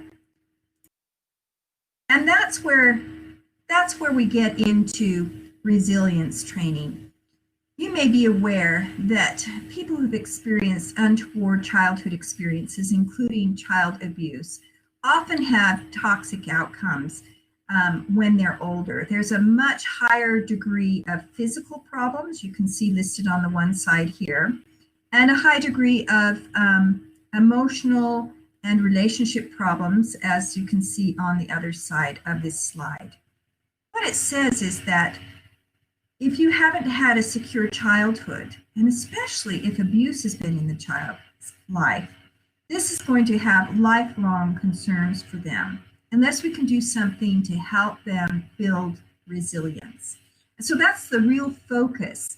After a child has experienced abuse, we've legally reported it, the legal side is doing what they're doing, and then we're coming in with resilience training. So resilience training is exactly what it says. Life is hard and it is challenging in many ways. And we know some things in particular are going to be very difficult, including child abuse. And so we're going to want to take an active role with the family and especially the child to teach them resilience training. So if you'll just look down the side, you can see the things that are going to be taught. We're going to teach competence. We want to identify the child's strengths and empower the child to make decisions that allow them to be independent. We want to instill confidence, recognize good job, increase responsibility as the child can handle it, so that they learn to trust themselves. They learn that they can have confidence and competence in their own abilities. We want to foster connections and close relationships. This can be a challenge sometimes. Think about it. If the trusted person in your life was the abuser, that's really going to interfere with your ability to trust people in the future and develop security. So creating environments where trusting relationships that really can be trusting and safe can be built, and this person can learn that there are people that can be trusted and that they can have close, secure relationships with other people. Character, embrace morals and values and show the child how to demonstrate a caring attitude. You're aware, I'm sure, that sometimes people who have been abused grow up to be the abuser. And that's for a lot of different reasons. But one is that they haven't learned that compassion for other people. They were not treated with compassion, and no one taught them how to be compassionate towards other people. So that's something that's very important. Contributions. Help the child find ways to contribute and value helping other people. Again, that is a great healer, is to be able to reach out beyond yourself. See yourself as an asset to people around you, to your community, to your family, to all of these things work together to help a person to be more resilient. Coping, teaching the child how to deal with stress and modeling positive coping skills. And control, help the child understand they can't control everything, they can't change what happened, but they can see choices have consequences, and they can make better choices for themselves. So this is the key concepts behind resilience training. And we say it very quickly here at the end of the lecture, but you can see that this is really an important focus for people to be able to learn and grow from these challenging experiences. And oftentimes people are truly amazing. People are resilient, children are resilient, and especially if this is fostered and they're helped with this, they grow into an amazing people who have such insight and understanding and compassion and ability to really be a great influence for good in their lives, and to be able to handle their own lives and circumstances better than what was mentored for them. It is important that people who came from backgrounds where abuse happened to be taught appropriate ways to parent when they become a parent, because they may have good intentions. I would never hurt my child the way my parent hurt me. They absolutely believe that. They really want that. But then when they're up in the middle of the night and frustrated and tired and the child's screaming, if nothing else has been mentored, if no one has told them it's okay to leave the child in a safe place and take a mental break, they may fall into the patterns that were mentored for them because they don't know anything different. So parenting classes for people so that they will know how to do it differently than what was mentored for them is also an important aspect as they go into their parenting roles. Any comments or that anybody wants to make about this particular section?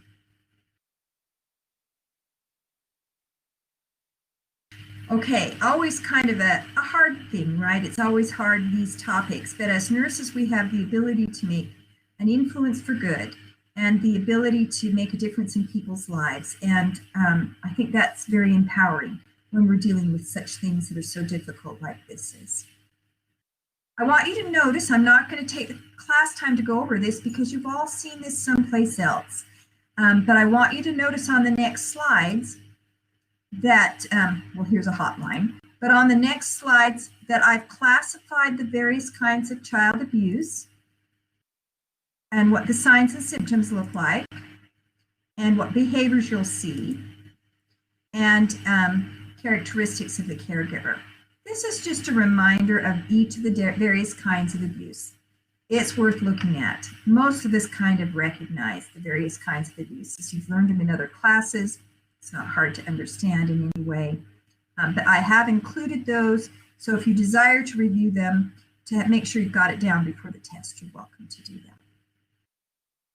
Okay, so that kind of concludes what we're going to present on child abuse. And then next week, we're going to talk about substance abuse. And those two concepts will be on the last unit exam, exam 8. Does anybody have any clarifications or questions for me about today's class? Okay, so you have 2 learning activities today, one on conduct disorder and the other on eating disorders. They are open now in your modules. And again, you have until midnight tonight to complete them, but I do like to give you class time to work on your learning activities. So I'll give that time to you now. And have a great week, and I hope that you guys get to do something fun for the 24th of July. If nothing else, at least a little bit of a break from school. So have a great weekend.